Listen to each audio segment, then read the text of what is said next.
Welcome to the Jaybefaunt channel. I am your host, Jaybefaunt Leroy. So good to see all of you here on this gorgeous Tuesday afternoon. Just to let you guys know, the Jaybefaunt channel is available on all major podcast platforms, so go ahead and subscribe there.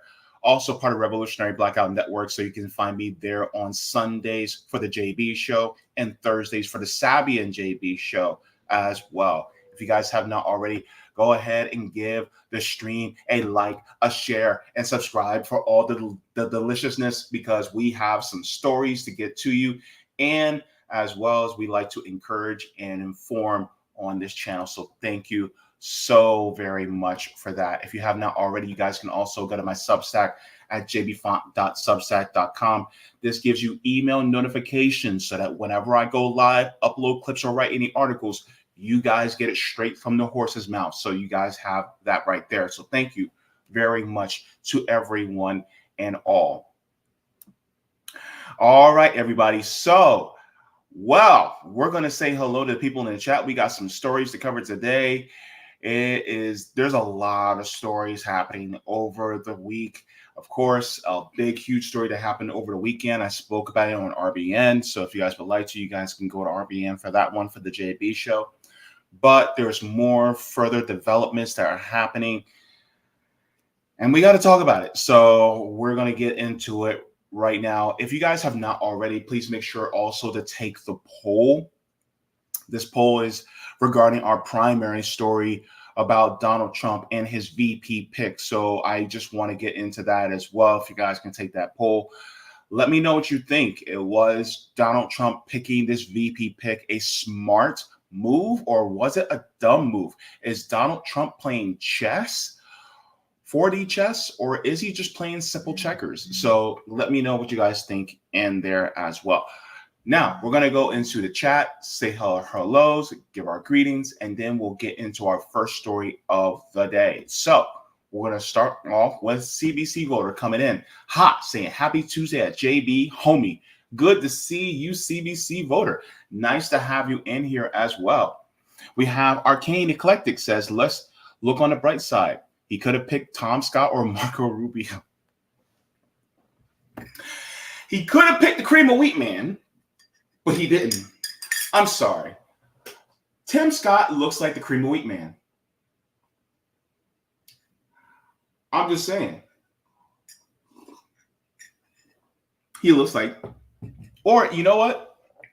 He kind of also looks like, a great value Lou Rawls. You'll never find a coon like mine. You know, that's what it feels like. But welcome, Arcane. Nice to have you in here as well. We have Zach coming in saying, JB, I got a comedian. Holy crap, what? Congratulations.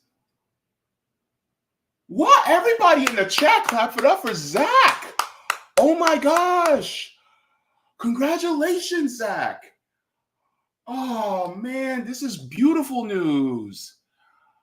Oh, thank you so much for giving me the privilege of seeing this. Man, thank you. Wow. Okay. All right. I see you, Zach. Nice. All right. Clap it up for Zach. Zach, man. I am so happy for you. All right. This is great. All right. Nice to have you in the chat. You and your new kidney, just chill out, have some sip of some water or maybe some cranberry juice, and just enjoy the show. We have Jacqueline coming in saying, hey, everyone. Good to see you, Jacqueline. My bestie, Sweary Fairy, coming in saying, is Christy still breathing? Oh, gosh. Oh, gosh. Look.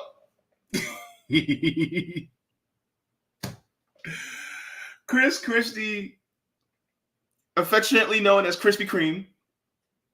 I'm a big boy, so I can say that. I don't think he's too happy. You know who I'm really kind of feeling embarrassment for is Vivek Ramaswamy. I feel secondhand embarrassment for that man. We're going to talk about it. Oh, Vivek, You got played, bro. Anyway, we'll talk about it. We'll talk about it. John Kemper saying peace, love, and solidarity. Good to see you, John Kemper, aka Blue Marvel, is in the house. Good to see you. Zoe says saw memes that said Vance looks like a racist camper.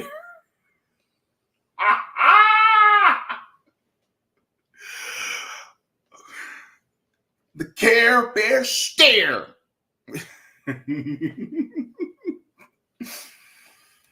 Oh man, you guys are gonna make this a good show today. I can feel it. I can feel it.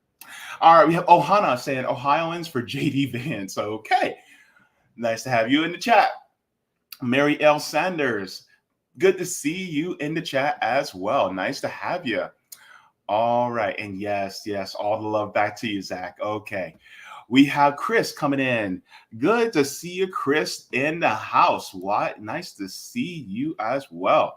Let's check on to see if we got anybody in the Rock and in the Rumble. Let's check. All right. Do we have anybody in the Rock and Rumble? We have a few people watching. They're a little bit shy. That is okay. What about on the Rock Fin? We checked the Rumble. We got somebody watching on the Rock Fin. All right. They're a little bit shy too. That is okay. We shall press on. Now, hang on. I'm going to answer that question, Jacqueline, when we get to that segment, but I'm going to star this because I want to come back to this. That's actually a really good question. I'm going to star that. Okay. Roger Meadows is in the chat, says cranberry juice good for kidneys. Yes, especially the more unsweetened, the one with the less sugar. Yeah, cranberry juice is actually good for kidneys. Bet we'll make part of a smoothie. I highly recommend it. Also, we'll be getting my new car today. And so we'll be driving and working again. Been out of work since last week today. Thank you to everyone. Okay, Roger, do you still need assistance in your Cash App and your Venmo? Please let me know. And if so, then I'll make sure to post it as well. Again, for people to donate, because for everybody that's watching, Roger was actually in a bad car accident last week. Car was totaled. And so, Roger, if you still need any assistance, let me know and I'll try to push that out as well. Because I know that's a horrible thing to go through. So trust me, I know. But just let a brother know, okay? I got you. We have Critical Minds show says, hi, good to see you, Critical Minds. Sorry, Ferry, I see your comment. I'm gonna keep that also for the next segment too, because I want to answer that one directly as well. Okay, you're good. Okay, all right. I just want to make sure. All right, so what are we talking about today? We have a few subjects that we're going to be talking about. We got three different stories. We're going to talk about. So later in the show, we're going to be talking about corporate control of our food. I want to give a big shout out to Roger Meadows. Two of the stories are actually submissions from Roger, which I am very grateful for because this actually is a story that I haven't heard a lot of people talk about. So I want to get into this. So corporate control of our food. Who is that gentleman right there looking like he's being a puppet master? Well, we're going to get into that. And who is this individual? I'm going to keep it light right now. We're going to get into that. But blame me for the bar exam. We're going to be talking about this gentleman too. This is going to be an interesting story. I think this is really going to kind of combine the class and race arguments together. And I cannot wait to get into this. So this is going to be a very interesting story. And then we're going to be talking about J.D. Vance for VP. We see Donald Trump and J.D. Vance shaking hands. We're going to get into that. So first story we're going to get into is blame me for the bar exam.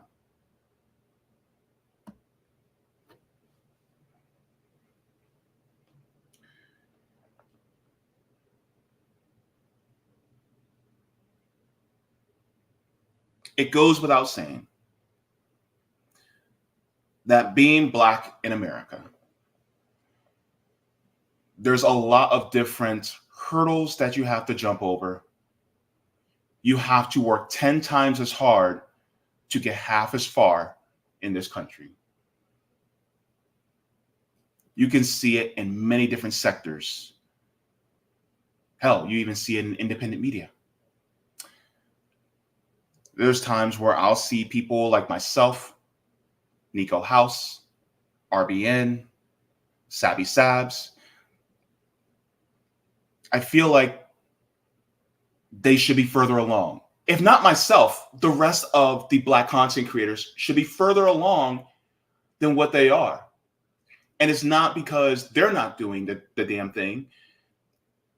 Part of me thinks that, yeah, unfortunately, racism, both interpersonal and systemic, still has a major effect in our country. Well, this is no different than in the justice system, or lack thereof.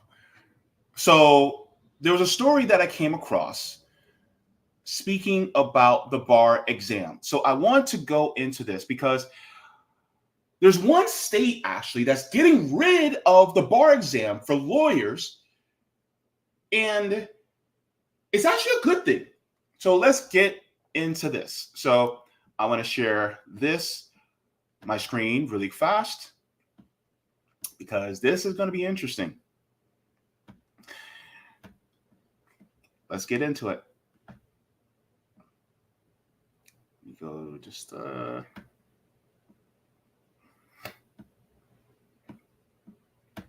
Perfect.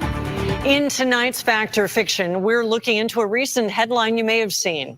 It claims that you no longer have to pass the bar exam to become a lawyer in Washington state. And it's actually true. Last Friday, the Washington State Supreme Court ruled that lawyers can get a license foregoing the bar by participating in a 6-month apprenticeship and completing 3 courses. Now, my question is, why was the bar exam there in the first place?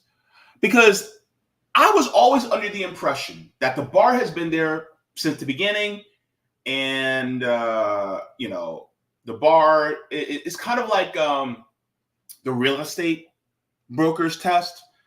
Everybody that has to go to be a real estate agent, you have to take the state exam to become a real estate agent.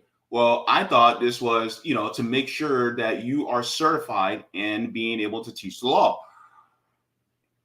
But is the bar really necessary in order to practice law within your given state?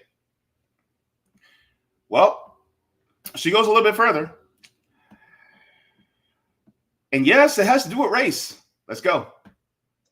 Proponents say the traditional bar exam isn't very effective and blocks marginalized groups from becoming attorneys. Washington is actually the second state not to require the bar exam, following Oregon. We'll be right back. Wow. So apparently, to become a lawyer, because in this country, in most states, in order to become a lawyer, you have to pass the bar exam. There is no path forward for you to practice law outside of that. And this exam, if proponents are saying that it blocks out, gatekeeps marginalized communities largely, well, isn't that really just telling us and confirming for us that the system is racist? It talks about systemic racism, right? And then when we want to pursue justice within the system, unfortunately for us, it's always going to side against us due to the color of our skin. Even when it comes to civil matters, it could be matters in conducting business. It always goes against us. Hell, to become a lawyer is getting into a economic bracket that is not afforded to many of us people. But if that's gate kept due to the color of your skin, of course, that's also going to affect us as far as class. Because there's some people who I think that should have been lawyers a long time ago, but they're like, well, 8 years of law school, then you have to pass the bar exam. That's a whole bunch of money that you have to pay just to be able to become a lawyer. So of course, economically, it affects us disproportionately than it does white people. And there's history behind that. So I want to get into this video that actually talks about it. Take this down. Let me see.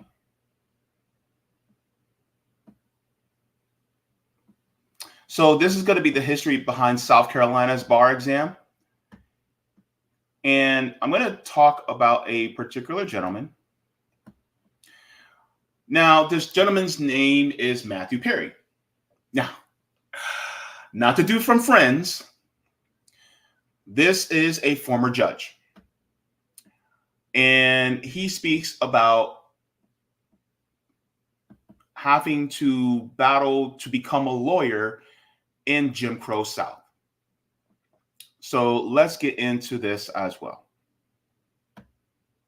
Being Black in America comes with an array of barriers rooted in years of racism, discrimination, violence, and so much more.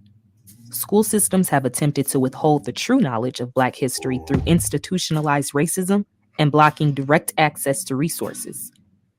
But of course, this doesn't stop the willpower and determination of the many brilliant minds of our ancestors and people of today. Matthew J. Perry, former judge of the U.S. District Court of South Carolina, is a true definition of knowledge is power. Born in Columbia, South Carolina in 1921, Perry was born into the Jim Crow era of segregation and discrimination. In an exclusive interview conducted by Joseph Mosnier for the Civil Rights History Project, Perry dove deep into his life before he even started practicing law.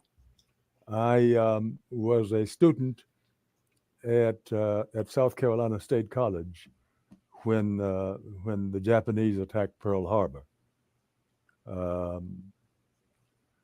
A national draft occurred, and I was, of course, a young person who fit within the age brackets, and I received my notice 1942, and I reported for duty near the 1st of January 1943. Perry always recognized the unequal treatment amongst Black folks, but he didn't fully process how much of an issue it was until he was drafted in the war in 1942.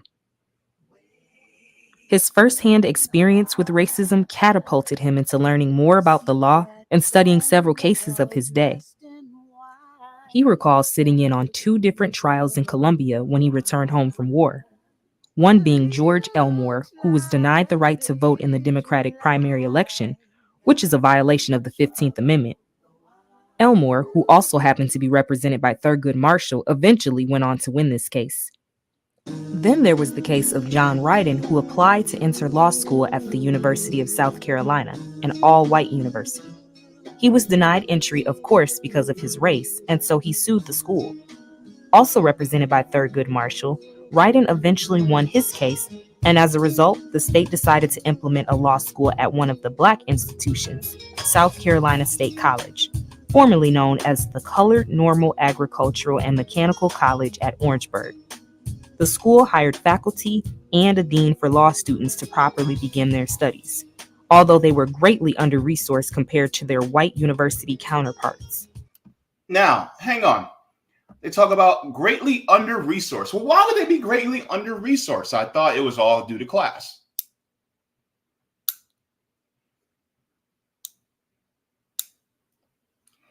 You see, the issue is that being Black is also in itself a class. Let me ask you this. Which one is it better? Is it better to be poor and white or poor and Black?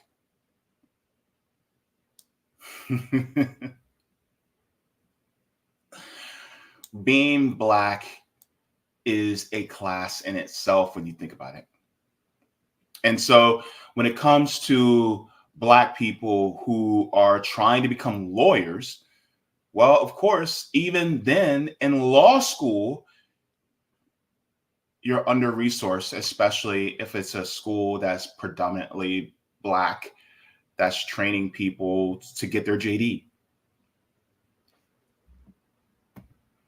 Mind you, this wasn't that long ago. We're not talking about hundreds of years ago. You know, I'm talking about people that's maybe a few years older than my mom. This guy is old enough to be my grandfather. It's not that old. My grandmother passed last year. So keep in mind.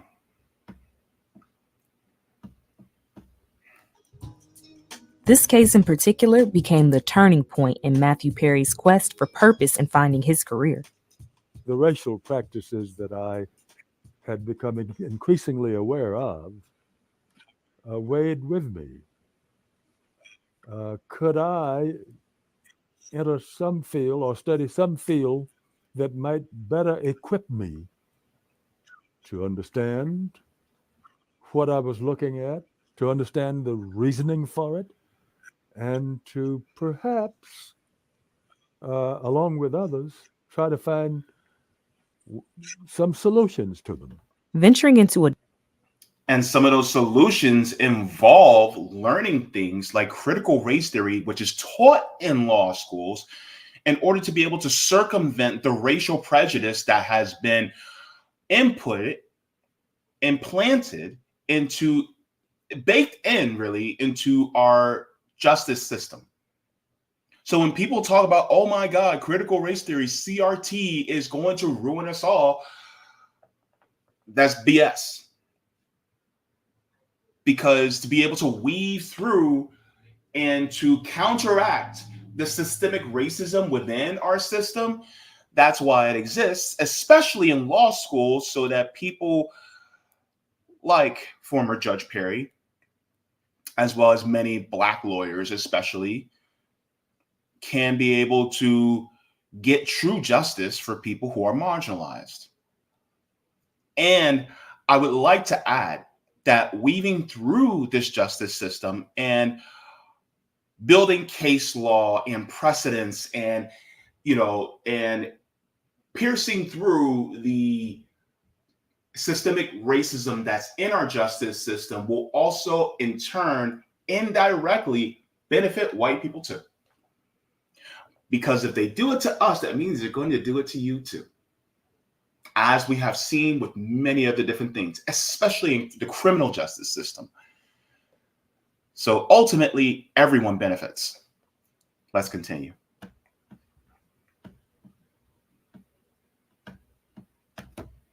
Some solutions to them. Venturing into adulthood, Matthew decided to attend law school not only to gain knowledge, but to gain a deeper understanding of why the very field he was entering was meant to oppress Black people. Everything changed when Perry finally joined law school in 1951.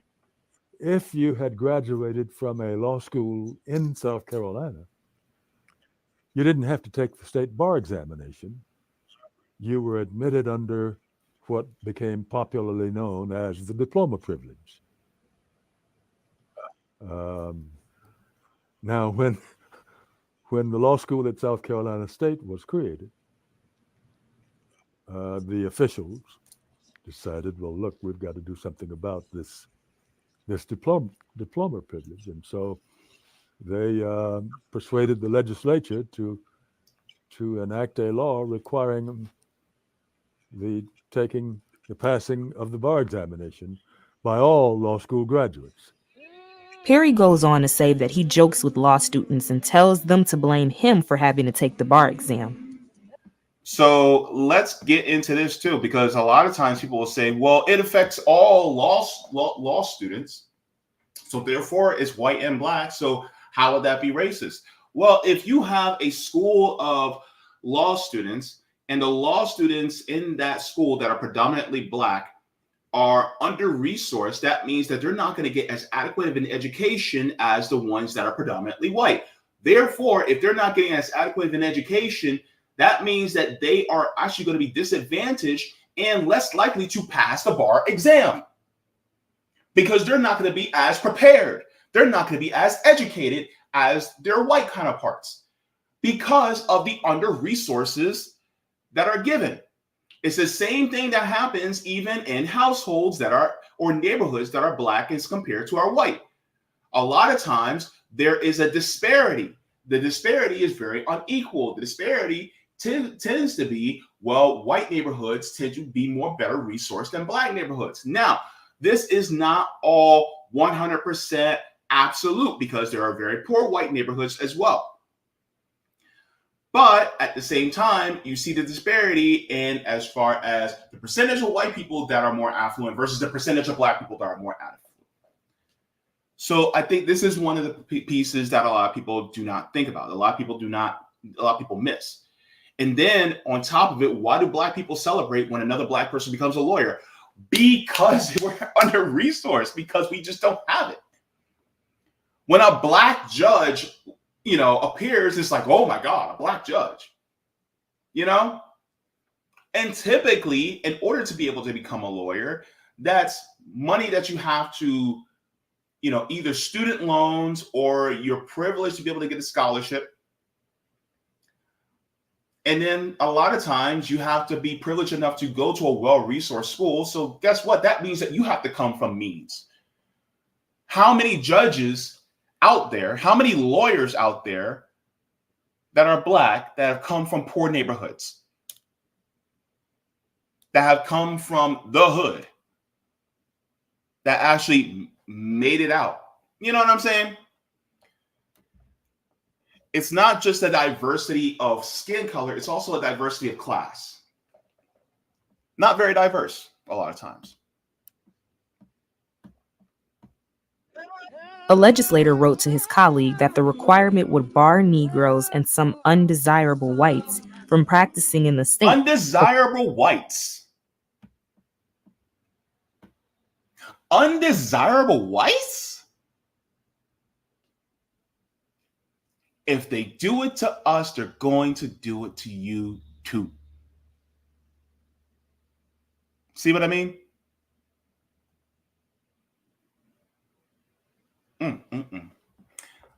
Let's continue.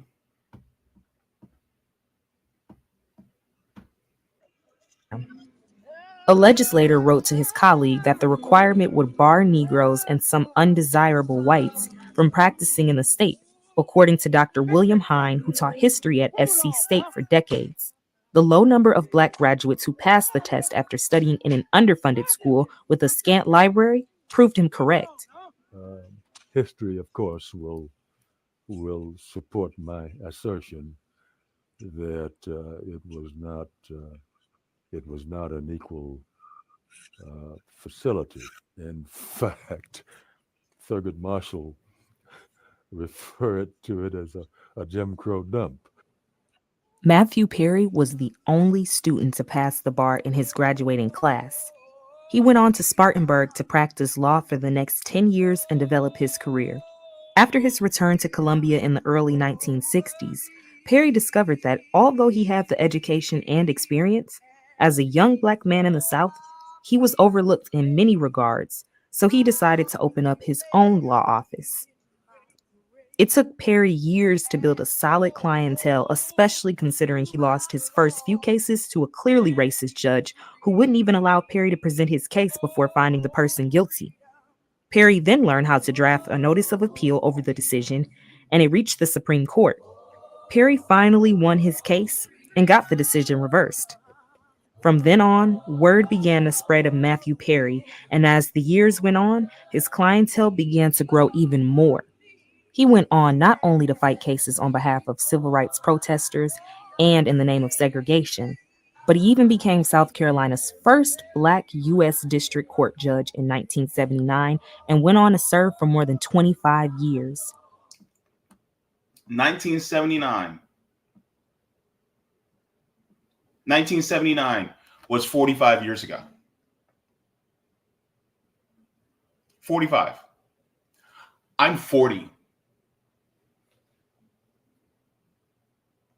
See what happens when you gauge it by that? I'm 40, and that was 45 years ago.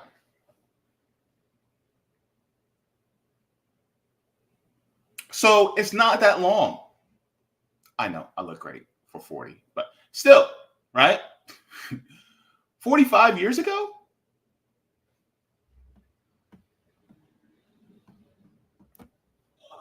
Finally, in 2004, the new U.S. courthouse in Columbia was named in honor of Judge Perry. So many others have continued in Perry's footsteps and have served in the judicial system on all levels. The power of knowledge is infinite, and it's in the hands of those willing to grab a hold of it. History will only continue to repeat itself if, as a culture, we don't fully take the time to acknowledge our roots and those who want to uproot our history. The choice is ours. This is Naia Reynolds with Polit. So that really is the history of the bar exam in regards to how Black people have been treated. And we also have to remember, wherever you need anything, legal proceedings, in many different forms of our lives, even when it comes to you owning a business, your access to lawyers that actually would understand you, that would look out for you. Sometimes you do need somebody who looks like you in order to understand, because they know they have a life experience that's similar to yours. It's not part and parcel all the time, because, yeah, there are some Black lawyers that probably don't know what it's like to live in the hood, what it's like to be racially profiled, or they just are not aware, right? But it's important that barrier is lifted because of the racist history. We live in a, I don't live in a fantasy world where, post Obama, we don't live in a racist country no more. Nah. You know what I'm saying? We still live in a system where racism is still inherently in the fiber of the system. Just look at the 13th Amendment of the United States. It still has an exception for slavery in it. So therefore, that means there's still racism that is still embedded in our system. Absolutely. And we still see it time and time again. Look at the law enforcement that continuously disproportionately affects those of us who are Black. So this is why I say it's a class and race issue. It's a class and identity issue. Because the thing is that the people who want to become lawyers, they can't, because they're blocked from either having to take this bar exam, which disproportionately affects Black people, or it also makes it so that we are ultimately paywalled away from actually pursuing law in the first place. Now, I'm applauding this move by the Washington State Supreme Court, because ultimately, I honestly do not think really the exams like this should really exist. As long as you got the training, then why is there a need for a bar exam? So another big shout out to Roger Meadows. This talks about Washington no longer requires passage of a bar exam to practice law. Says the Washington Supreme Court ordered on Friday, March 15th, that attorneys now have an alternative pathways in lieu of the bar exam to become licensed to practice law in Washington State. Says the Washington State Bar Licensure Task Force cited that the bar exam disproportionately and unnecessarily blocks marginalized groups from practicing law, while it's escalating a law desert across the state. In addition to the racism and classism written to the test itself, the time and financial cost of the test reinforce historical inequities in our profession. Despite these issues, data indicates that the bar exam is at best minimally effective for ensuring competent lawyers. Among the deficiencies and common complaints about the bar exam is that it bears little resemblance to actual practice and tends to simply restate the same results already provided by law school grades. It says the task force was created by the Washington State Supreme Court on November 20th, 2020 to assess the efficacy of the Washington State bar requirements for licensing lawyers according to the Supreme Court documents, as well as to consider alternatives to the current licensing requirements and to analyze potential alternatives. On October 11, 2023, the WBLTF presented its proposals to the future of Washington State bar admissions. Those proposals were then updated on February 28, 2024, following a round of public comment. Those proposals included 7 recommendations to the court to modify requirements needed to practice law in Washington. Of those, the court accepted recommendations through 2 through 6, which relate to graduating from an apprenticeship program, law school experiential pathway, APR 6 apprenticeships, law clerk program, alternative assessments and interventions, and reciprocity. It says the entire list of proposed recommendations include 1, maintain the bar exam in its current form for those who choose to take it while advancing the cause of improvement to the bar exam. 2, create an experiential pathway to practice for law school graduates. 3, create an experiential pathway to practice for law school students. 4, create an experiential pathway to practice for APR 6 clerks. 5, recommend WSBA research with the goal of implementation assessments that identify strengths and growth areas for lawyers and specific training programs that can be implemented throughout the course of a lawyer's career. 6, reduced time requirement for admission by a motion to 1 year. And 7, lower the cut score for bar exam passage back to 266. These proposed reforms relate only to the bar exam. Participants in each proposal are still expected to complete all Washington licensure requirements other than the bar exam. These recommendations come from a diverse body of lawyers in private and public practice, academics, and researchers who contribute immense insight, counterpoints, and research to get us where we are today. So that was from Justice Raquel Montoya Lewis. That's from the Washington State Supreme Court. With these alternative pathways, we recognize that there are multiple ways to ensure a competent licensed body of new attorneys who are so desperately needed around the state. What this means essentially is that law students can now complete a 6-month apprenticeship program while being supervised and guided by a practicing attorney. Also, by completing 3 different courses, law students can become certified after completing 500 hours of relevant work practicing as a legal intern, and law clerks can become attorneys without entering law school by completing standardized educational materials while also fulfilling the 500-hour legal intern requirements. Says Washington now becomes the 4th state in the nation to offer alternative options to practice law, following Oregon, which adopted a similar change in requirement earlier this year. Wisconsin and New Hampshire are the previous 2. Other states that are considering alternatives to the bar exam requirement include Minnesota, Nevada, South Dakota, and Utah. So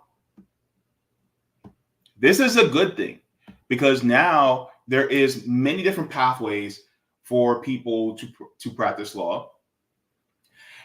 And it is going to open up the floodgates for more people who are marginalized to really know the law and to practice law, so that, for instance, if you're the average worker, that person has a background similar to you, and they will be able to defend you in court. They would be able to represent you in court.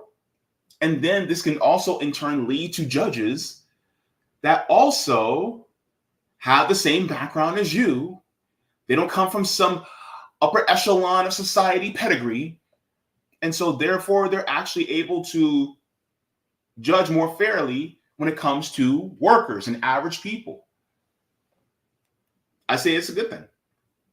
So I think it's important that we look at the background as to why the bar exam actually exists, and also work towards implementing more different changes so that more people can be truly represented according to the law. Because the thing is that if the law is supposed to be for all people, why can't all people represent it?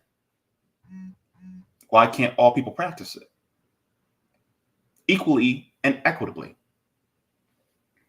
I think that's the question that many of us should ask.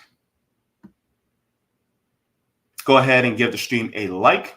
That pushes me out into the algorithm. So thank you so very much to everybody. We're going to get into the comments right now, as soon as I do this.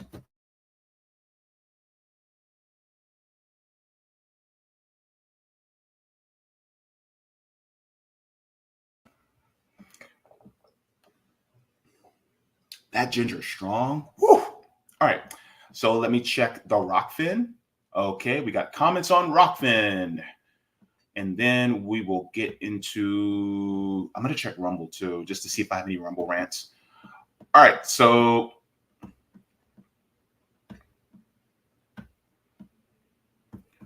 Rockfin, we have Roger. Roger Meadows says, JB, thank you for the tip, by the way. He says, JB, just to be clear, when he said he's the reason for the bar exam, he didn't mean for the bar exam period, but the bar exam in South Carolina. Yes, of course. Seeing Massachusetts was the first state to offer a written bar exam in 1855, this was initially an option for those who could not take the oral exam, but became a requirement in 1876 in the country in which Boston is located. Between 1890 and 1920, written bar exams were adopted by a majority of states. Not understand there's also a push to have a universal bar exam, UBE, that would be a universal national bar exam to allow you to practice law anywhere in the country. I'm assuming this has to do with and applies to federal law. And oh, yes. And I'm sorry, I forgot to show this too. Thank you very much for that, Roger. Hang on. Let me share this too.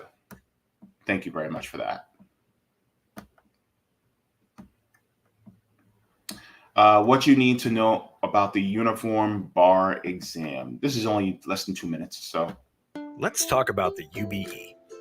The Uniform Bar Exam, or UBE, is a 2-day test used by some bar examiners as an alternative to designing their own respective bar exams. The UBE tests uniform principles as opposed to state-specific law and is comprised of 3 sections: the MBE, the MEE, and the MPT. The MBE, or Multi-State Bar Examination, is a 6-hour, 200-question multiple-choice test covering 7 subjects.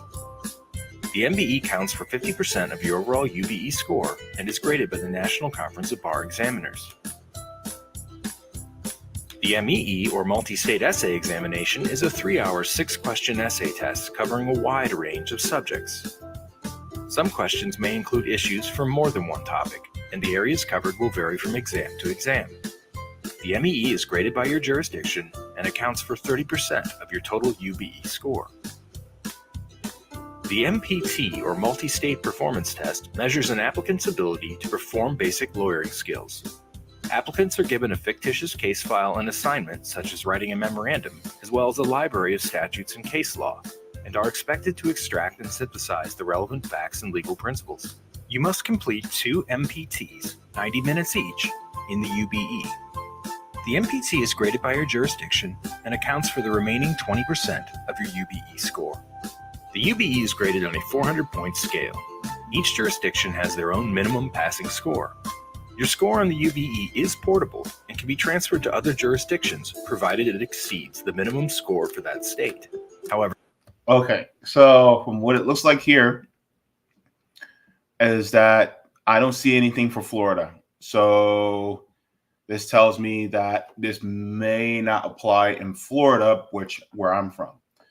But these jurisdictions here in, like, for instance, Washington is 270, New York is 266, Connecticut is 264, Colorado is 276, Arkansas is 280, Arizona's 273. I don't see. I guess Massachusetts is to be announced, I guess.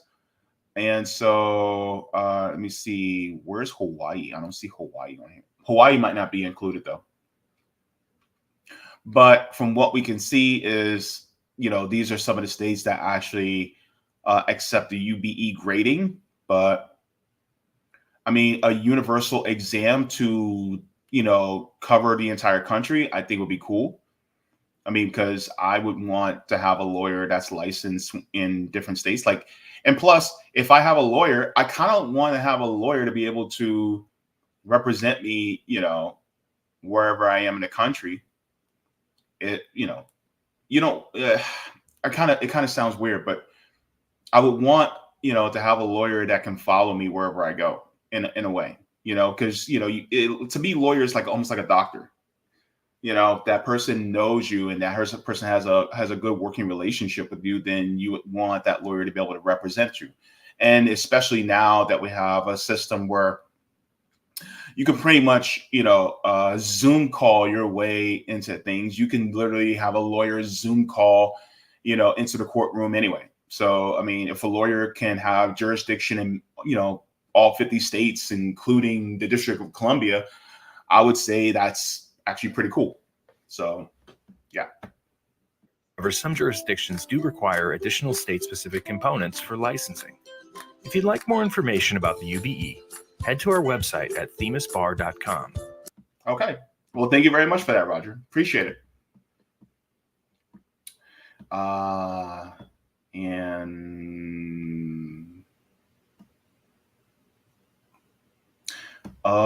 There was 2 links. Okay. All right. And then this as well. Okay.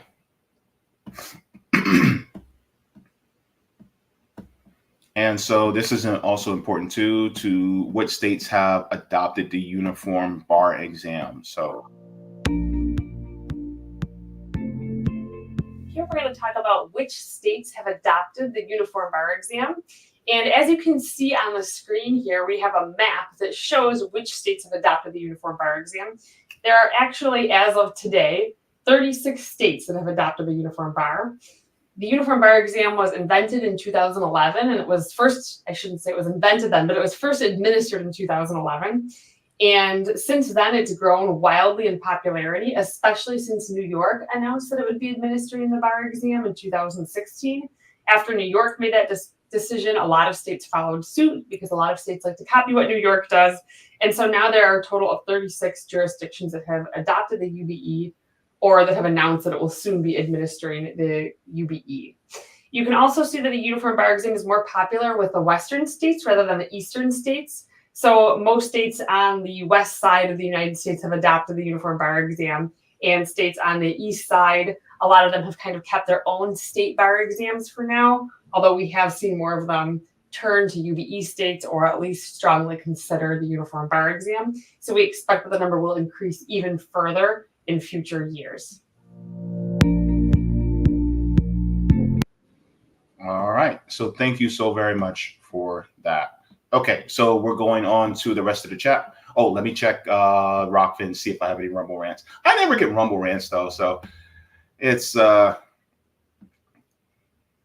me see.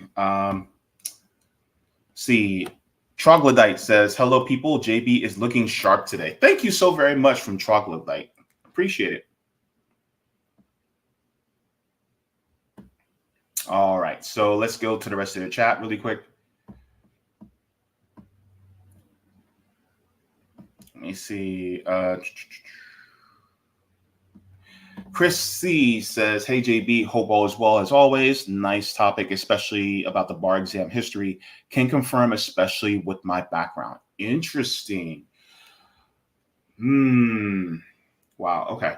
Thank you very much for that. Let me see. We have Notori coming in. Good to see you. We have Terry Connolly also in here saying good afternoon, comrades. Samuel coming in saying hello, y'all. Good to see you.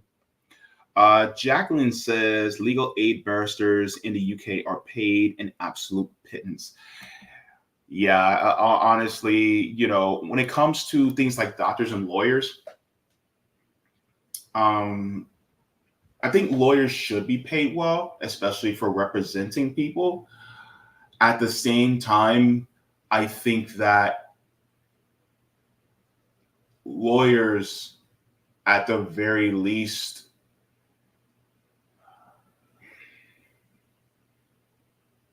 I think in a system that favors workers, I think lawyers, I think the duty of lawyers would change. I think that would shift into a more favorable, more of a favorable, more a profession that is seen in a better light.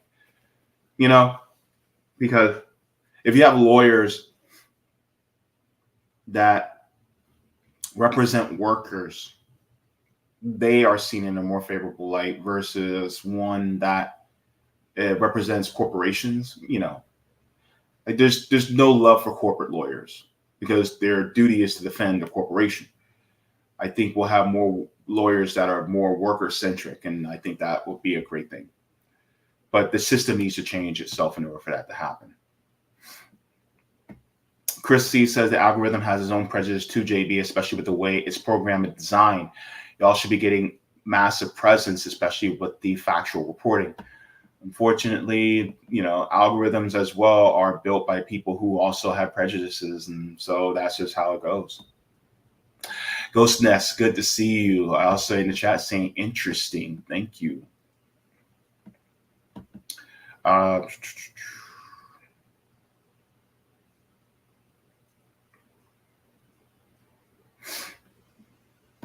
Chris C says, I do have a legal background, JB, and can confirm that it's even about where they went to school.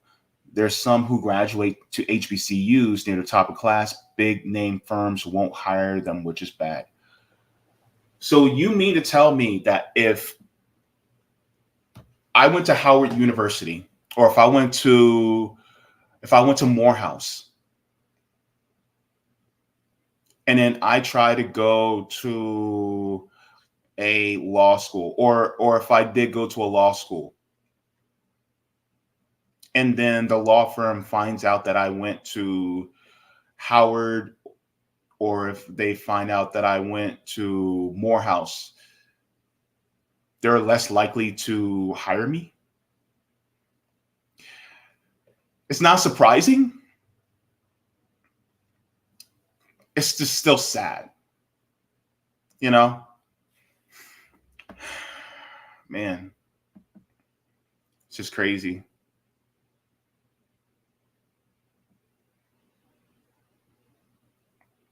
Let me see. Let's go to Travis Wolf says, believe so, but become a lawyer here is harder. You have to work for free for a year after graduating. It makes it impossible for the poor to become lawyers. That's another point. Because a lot of times, and a lot of people don't think about this. When it comes to a lot of professions, you have to do unpaid internships in order to get ahead. Those unpaid internships, you're working 25, 30, 40 hours just in those unpaid internships in order to get those connections, in order to get that certification. But those unpaid internships, you are unpaid. So therefore, when it comes to your rent, your electric, your car payment, your food, if you're not being provided for, then you can't do that unpaid internship, which means that your career essentially takes a back seat. The only people that can actually do unpaid internships are the people who are affluent, are the people that actually have the means to do it. So this is why, and a lot of people who are in government, they come from affluent households. A lot of people who are lawmakers in this country are actually former lawyers. Just look at them. I think Joe Biden's a former lawyer. So all these people, you know, Barack Obama was a lawyer. And so these unpaid internships is also a barrier. If you start doing paid internships, imagine how many people from the hood that can become lawyers will start becoming lawyers. Imagine how many people from the trailer parks that want to be lawyers will start becoming lawyers.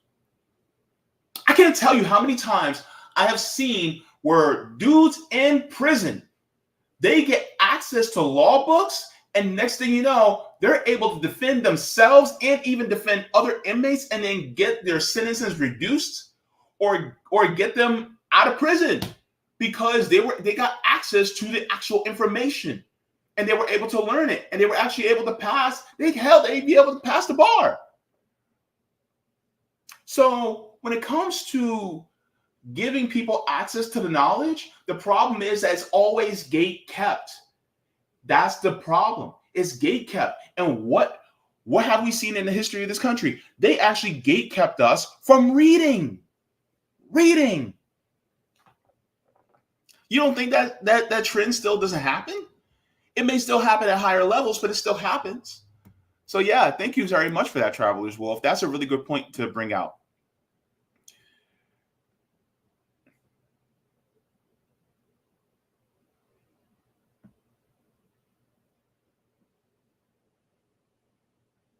All right, so let's go into the next story. We're going to cover it. Let's get into it.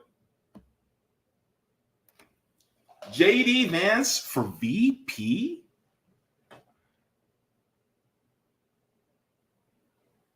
Take the poll, please. I want to know what you guys think.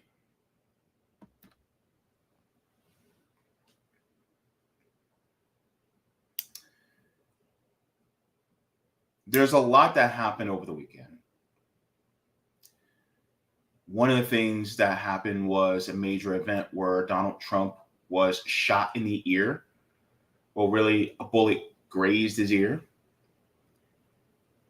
because of a young 20-year-old man that decided that he wanted to take out the president. This was in Pennsylvania. And that was big news over the weekend. And in that backdrop of what has happened, that has served Donald Trump essentially a higher chance of winning the presidency. And because of what has happened, it also gave Donald Trump a more of a backdrop to appear more stronger because he survived an assassination attempt. I put survive in air quotes because there's some things that are kind of fishy that just doesn't add up, but I litigated that on RBN when I talked about it. But Donald Trump decided to pick a new VP. And this VP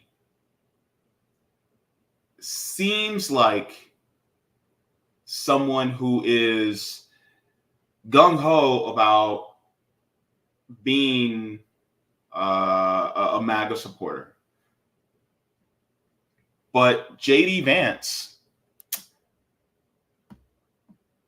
is as corporate as they come. For people who watch my channel who support Donald Trump, Donald Trump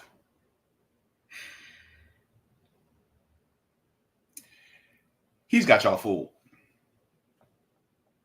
Oh, baby, he got y'all fooled. Just like Joe Biden got a lot of people fooled, Donald Trump got a lot of people fooled too. Let's just go into JD Vance's Wikipedia. Let's just go into that real quick.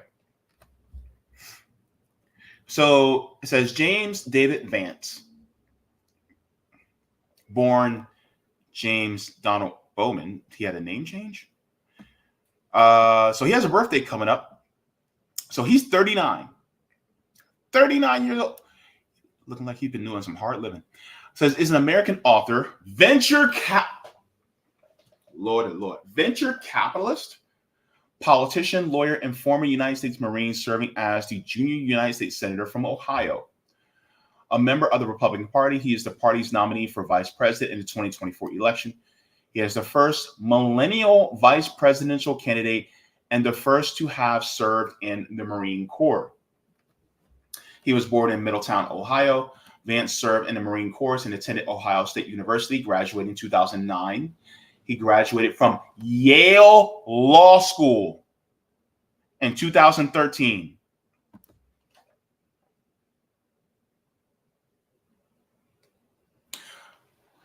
Y'all can say whatever you want, but when it comes to people like Donald Trump and now J.D. Vance, are they really men of the people? Because ultimately, you went to Yale? You went to Yale, bro. You got money. Same thing with Ron DeSantis. Ron DeSantis also went to Yale. See, people like Donald Trump will talk about like he's one of the man of the people, but in reality, he's not picking somebody that is from a state school, that went to a state law school, that is, one of us as workers. No. This, to me, this pick was strategic. And J.D. Vance, Nick of RBN called it. J.D. Vance is Donald Trump's handler. Oh boy, we're gonna get into it because J.D. Vance is a flip-flopper. He flips-flops more than a catfish on a boat. Let's continue this. Just a little bit more about him. It says his 2016 memoir, Hillbilly Elegy, became a New York Times bestseller and was made into an Oscar-nominated feature film in 2020. Hang on. You know who this reminds me of? David Sirota. David Sirota is, quite regarded in liberal circles. And he wrote a screenplay, and that was turned into the movie Don't Look Up. J.D. Vance did the same thing. Essentially.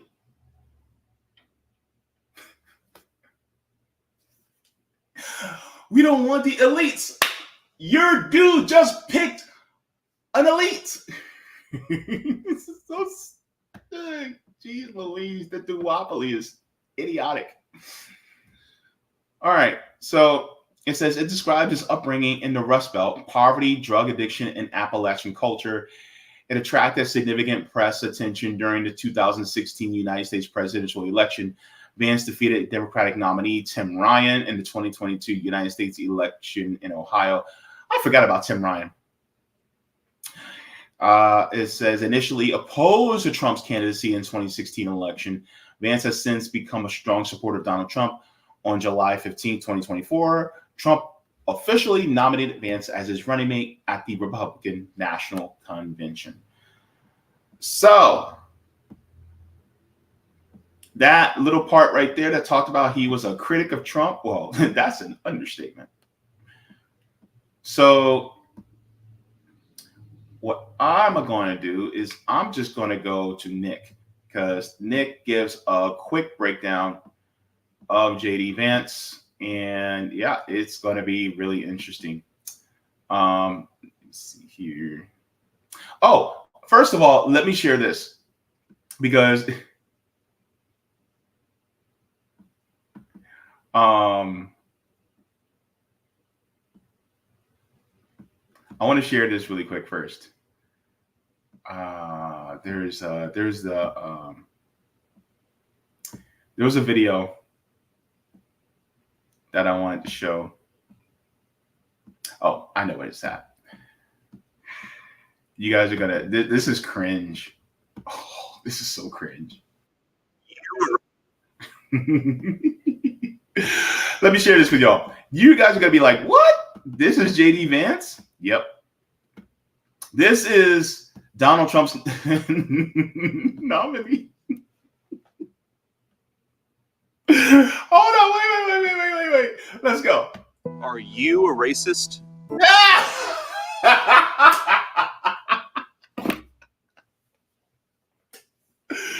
Oh, God. Look, yo. You cannot make this stuff up. I'm telling you. Bruh. This...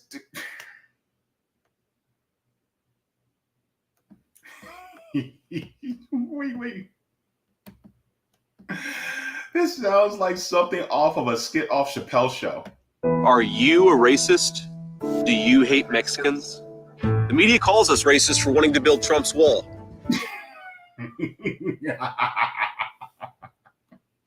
Let's continue. They censor us, but it doesn't change the truth. Joe Biden's open border is killing Ohioans. With more illegal... Hang on, wait a minute. But Joe Biden continued building the border wall. That's not conjecture. That's not hyperbole. That's fact.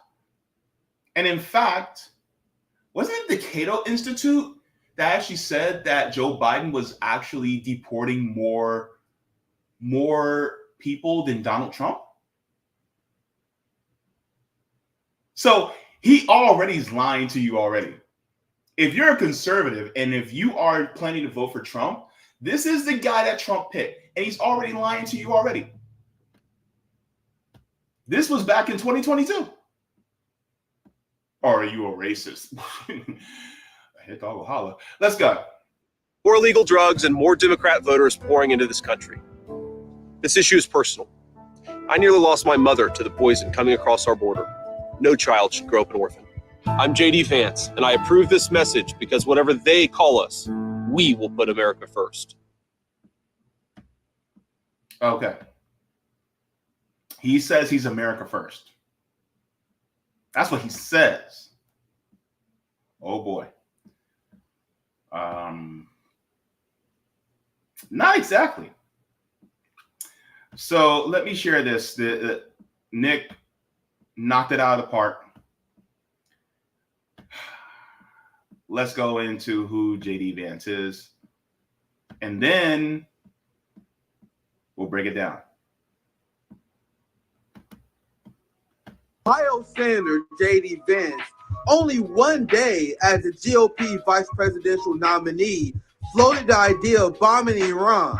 A lot of people recognize that we need to do something with Iran, but not these weak little bombing runs. If you're going to punch the Iranians, you punch them hard, and that's what he did when he took out Soleimani. By the way, that action, people said that it would lead to broader war. It actually brought peace. Surprise, surprise, another American politician who is elevated, who wanted to go to war with Iran on behalf of Israel. Donald Trump officially has his AIPAC babysitter. J.D. Vance is an AIPAC whore and an Israeli first American sellout. Hang on. Let's go back. $167,324 from the pro-Israel lobby. J.D. Vance. He said he's America first. Last time I checked, America was not in the Middle East. Well, physically. And yet, you have somebody like J.D. Vance that has his loyalties to Netanyahu.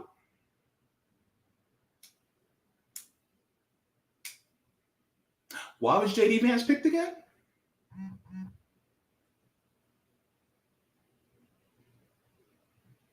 I thought he was America first. If you're getting your money from a foreign government, wouldn't that mean you're compromised?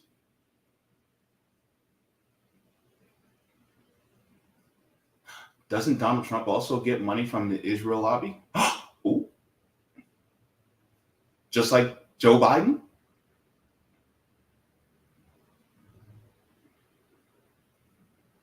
Would it be hyperbole for me to say that our entire government has been compromised?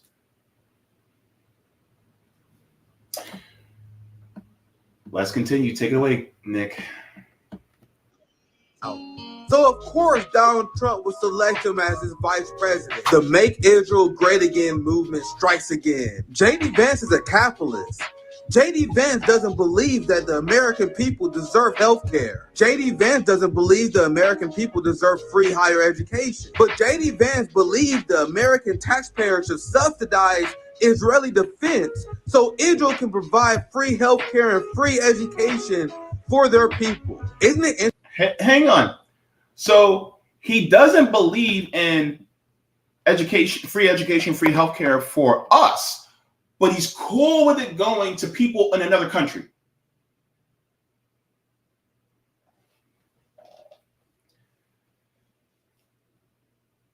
Is he really America first? Because it doesn't feel like it to me. It feels like he's put there. He was chosen, not by Trump. Or if he was chosen by Trump, then who has their hand up Trump's behind and moving his mouth like a puppet?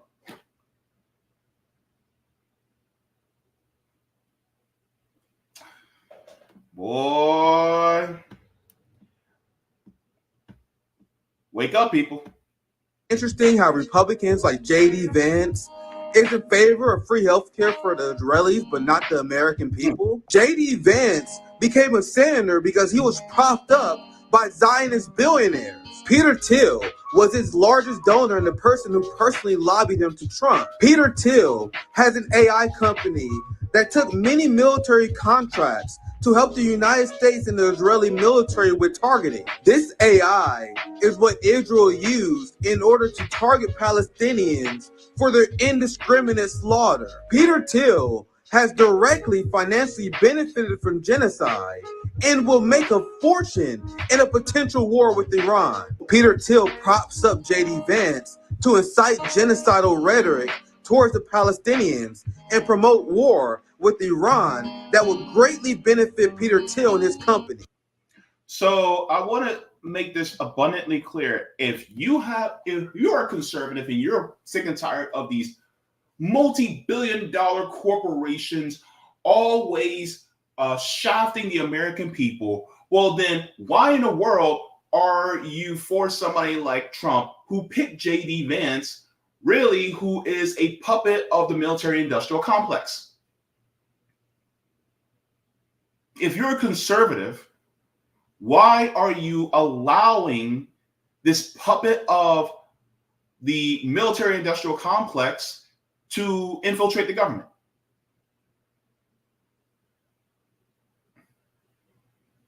By the way, the government has always been this way. Some people just haven't noticed it yet. Wait till y'all hear about Operation Paperclip. That will really blow your minds. But see what I mean? Trying to continually get us into World War III. J.D. Vance may be a veteran, but just like Black people, we have people who are Black people who have turned their backs on their community. I'm willing to say J.D. Vance has also turned his back on his fellow service members,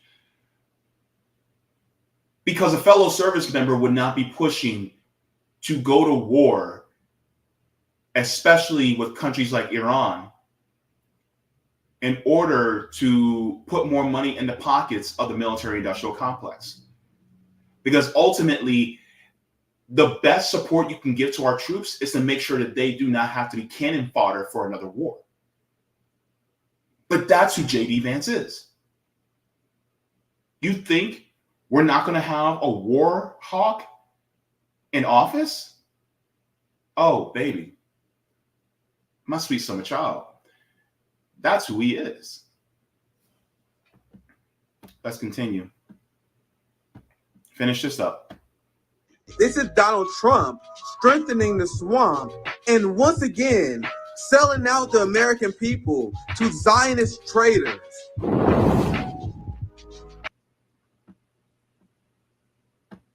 It's treachery. That's who JD Vance is. Treacherous person. Right? Let me share this as well, because I think it's important that we know who this guy is. He's going to be within the heartbeat of the presidency, meaning if something happens to Donald Trump, he becomes president. This man is 39 years old. 39. He is less than 2 months younger than me. And he's at the service of the Israel lobby and the military industrial complex. Look, Donald Trump is one cheeseburger away from sleeping with the fishes. You don't think that the military industrial complex, the big banks and the central banks and the Israel lobby don't make sure they don't have a man on the inside?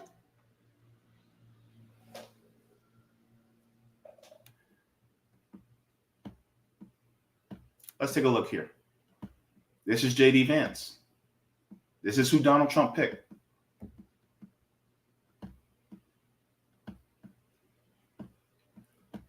The Chinese have a foreign policy of building roads and bridges and feeding poor people. And I think that we should pursue a foreign policy, a diplomacy of respect, and a foreign policy that is not rooted in moralizing. It's rooted in the national interest of this country. Oh, that's also JD Vance. He was talking about, hey, we should get along with China. Watch him flip-flop. He's going to flip-flop. Because guess what? Who keeps demonizing China? Wasn't it not Donald Trump who keeps demonizing China? JD Vance is like, hey, they're doing pretty good. We should start being more like them. Who is JD Vance? A lot of people are just like, well, we don't know who the hell that is. Well,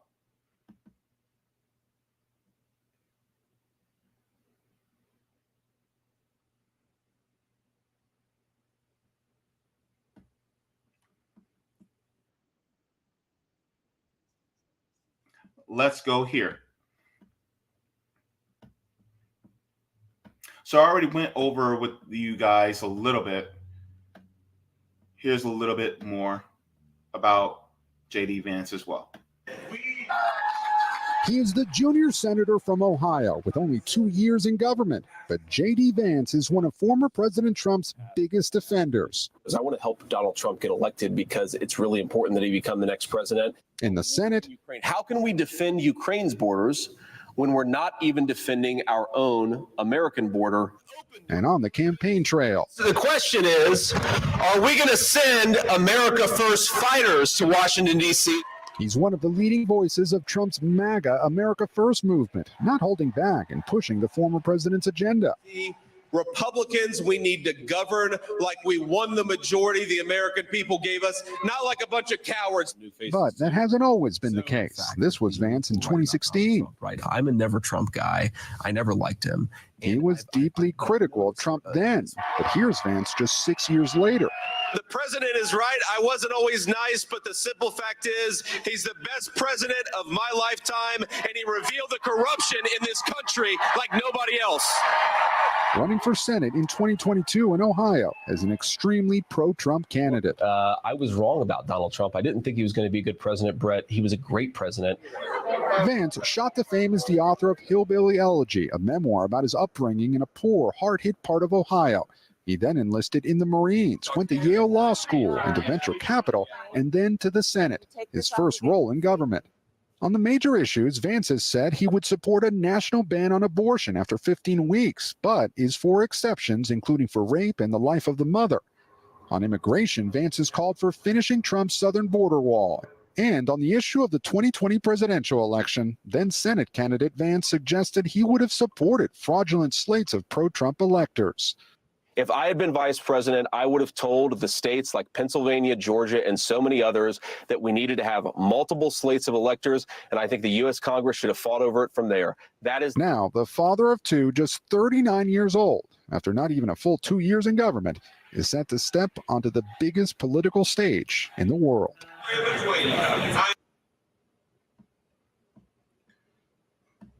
So that's him. And this is also him. Let's go into this too. Please make sure to take, please make sure to take that poll. Oh my gosh. Who is the real JD Vance? Well, the real JD Vance, please stand up. Please stand up. Please stand up. As somebody who doesn't like Trump, myself, the elites were right about Donald Trump, right? I'm a never Trump guy. I never liked him. He's the best president of my lifetime, and he revealed the corruption in this country like nobody else. I can't stomach Trump. I think that he's noxious and is leading the white working class to a very dark place. I think that he was a good president. I think he made a lot of good decisions for people. I take it you're not a Trump supporter from what I've read. Am I right? Is that a fair assessment? Yeah.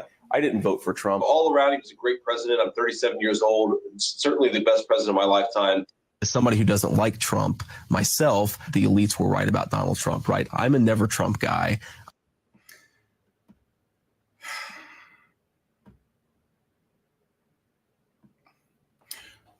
What's the strategic of Trump picking JD Vance? A former never Trumper, now he's full on MAGA.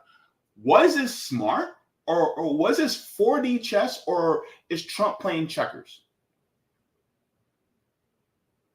Please take the poll, because I'm at a point right now where I'll get to that in a second. Because I honestly really do think that this really has nothing to do with Trump choosing.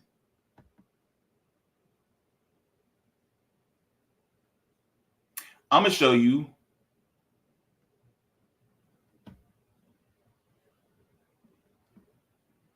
what I really think. And I share what Fiorella Isabel said on Twitter.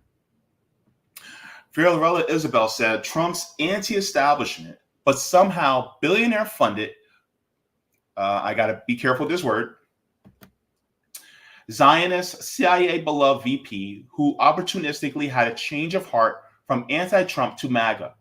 What a truly threatening duo. The deep state must be shaking in their boots. JD Vance got $167,324 from the pro-Israel lobby. This is from Track IPAC. Also, tweets from JD Vance back 2 years ago. It says, American hospitals are overwhelmed. It's time to take this seriously. As a start, let's fire thousands of nurses who refuse to take the jab. That will help. Wait 1 second. Wait one cotton picking minute. This man is pro-mandate. He said, so this person said COVID infections per 100,000 residents. It talks about New York and Florida. And then in 2021, JD Vance said the jab and mask mandates in New York are working great to help stop the spread. So JD Vance was actually pro-mandate too. Now, however you feel about them, this just shows how JD Vance fares within this argument, right? How he flip-flops. See what I mean? That's why I said he's like a catfish on a boat. He's flip-flopping, right? You don't know where he stands. All right, so let's go here. JD Vance says, I'm trying to say that Assange fits pretty neatly into the bad bucket, and I wish people would stop hanging on his every word. So look, JD Vance was also against Assange. He's against press freedom, meaning JD Vance is also anti-free speech. He's anti-free press.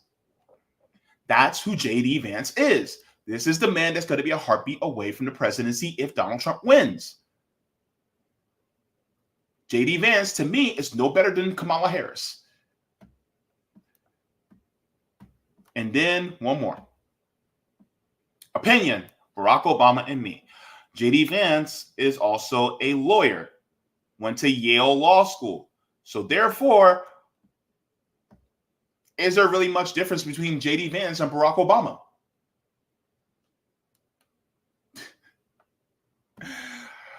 You can't make this stuff up. So thank you very much for that, Fiorella Isabel.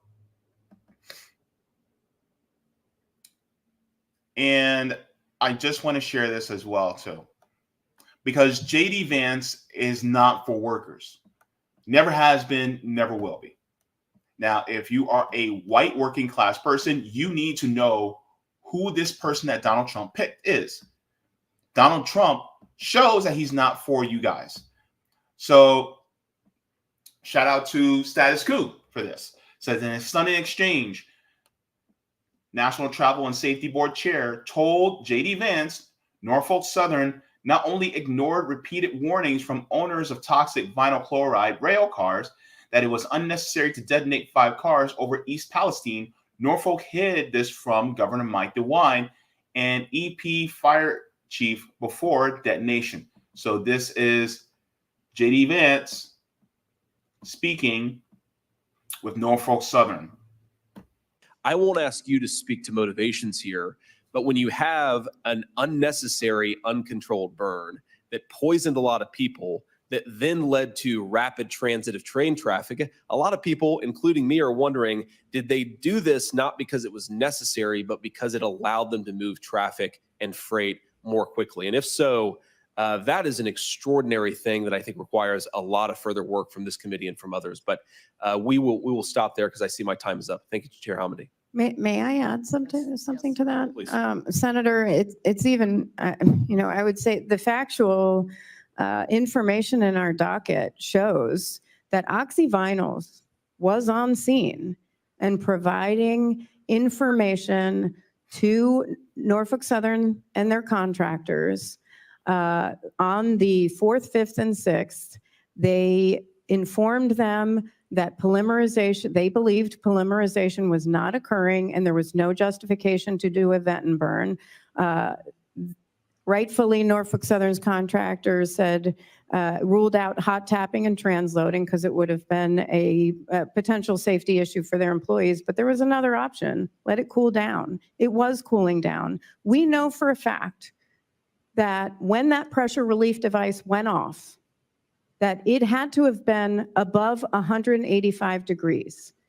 Later, much late, over the course of 22 hours, that tank car was cooling, not to mention the other 4 tank cars that were only between 64 and 69 degrees. So oxyvinyls was on scene providing information to Norfolk Southern's contractor, who was in the room when the decision was made, and when advice was given to the governor of Ohio, to the incident commander. They were not given full information because no one was told oxyvinyl was on scene.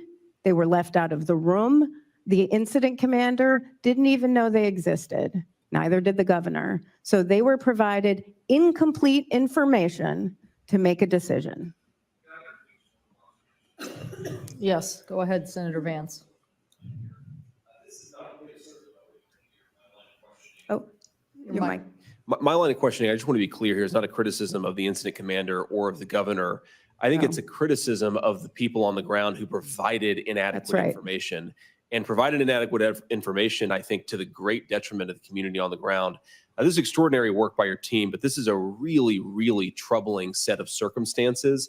This town very, very well may have been poisoned to facilitate the rapid movement of freight, or at the very least, it was poisoned for reasons that we can't identify. That should really concern every single person on this committee.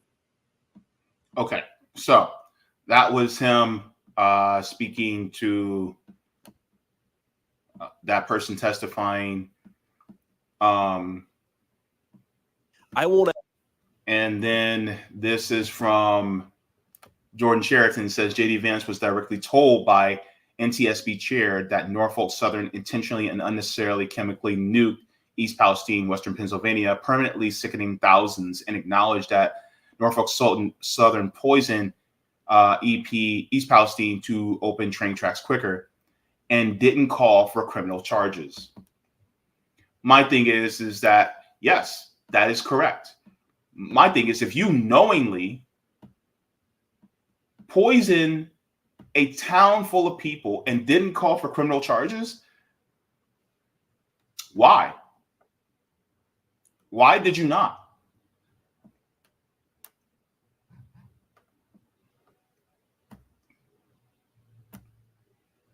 The corporations have won. Ultimately, that's what it is. The corporations have placed in their handler for Donald Trump. And Donald Trump knows this. It's not anything new.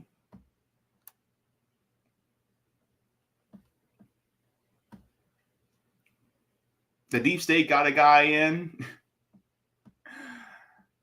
Oh, man. So that's what happened. But there's also something that happened at the Republican National Convention as well that I want to direct attention to. And I want to share this as well because I think it's also really important. I can't believe JD Vance actually did that. Are you a racist? Oh my God. Let me see.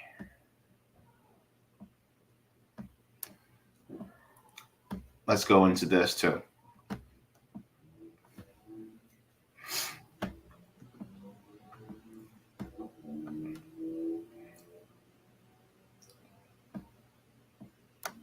I want to share this as well because this is something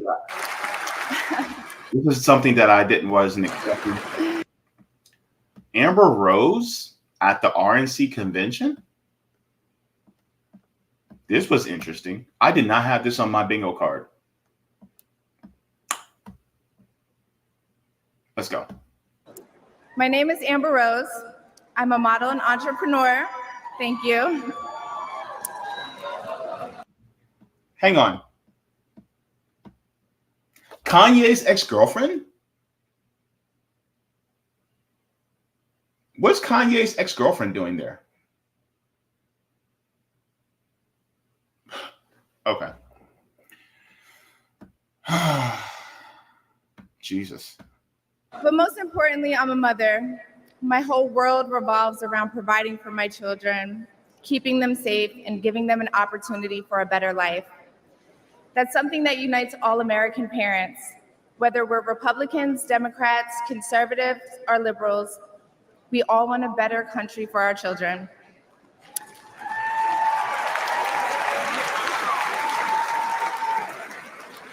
But I'm here tonight to tell you, no matter your political background, that the best chance we have to give our babies a better life is to elect Donald Trump President of the United States.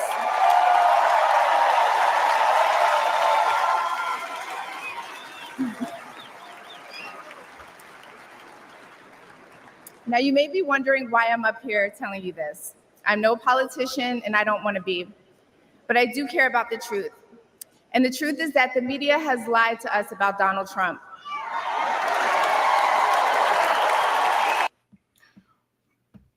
The media has lied to us about a lot of things. The media has perpetuated, and like I said this on Sunday on the JB show, the media has lied and perpetuated a divide among workers in order to keep us divided. The media has lied about Joe Biden. The media has lied about Donald Trump. The media has told the truth about Joe Biden. The media has told the truth about Donald Trump. It is all at a ploy to keep the workers divided. That's what it has been. This is no different to continuously further the division, because people like Amber Rose here is trying to keep you in a duopoly and trying to keep you played like as always, the Democratic Party and the Republican Party play you like an 808. That's what they do. And now they're using Miss Rose here to keep people in the duopoly so that if you're a black person and you're sick and tired of the Democratic Party, well, it's like, well, come to the Republican Party. But that's not going to help you either. Going to one side of the counter versus the other side of the counter, they're both workmates. It doesn't matter whether it's Amber Rose or some liberal that's arguing for the Democrats. It doesn't really matter because ultimately, who wins? The Republicans and the Democrats are working for the same billionaires. And we'll get to one of those billionaires in a little bit. But ultimately, when people like Amber Rose, when they cart her out, it's really to appeal to black people, which, I'm gonna be real with you, we done forgot about her. We forgot about her. Like, who is she really influencing? Right? But that's what they cart out.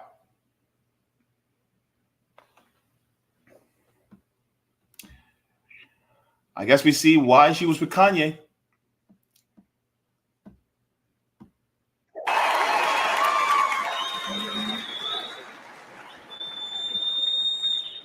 I know this because for a long time I believed those lies. So I'm here to set the record straight.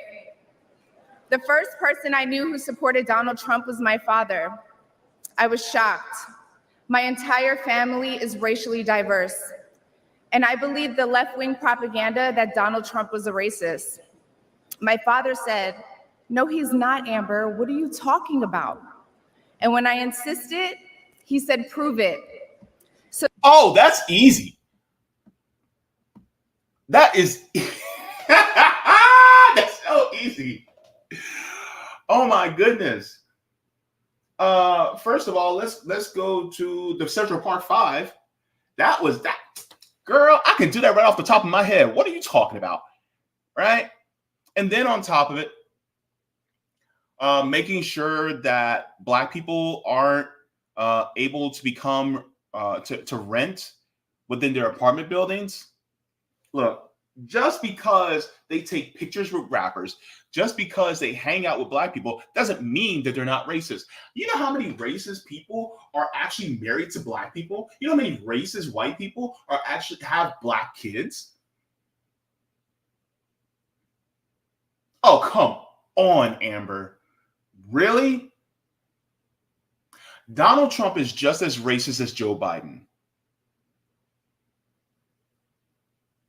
Congratulations, Amber. You played yourself.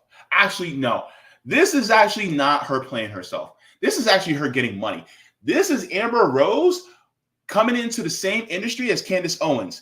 A black woman that's in conservative circles. Oh, she's about to get paid. Amber is about to get paid. That's what this is. She saw what Candace Owens did, and she's like, I want to get paid too.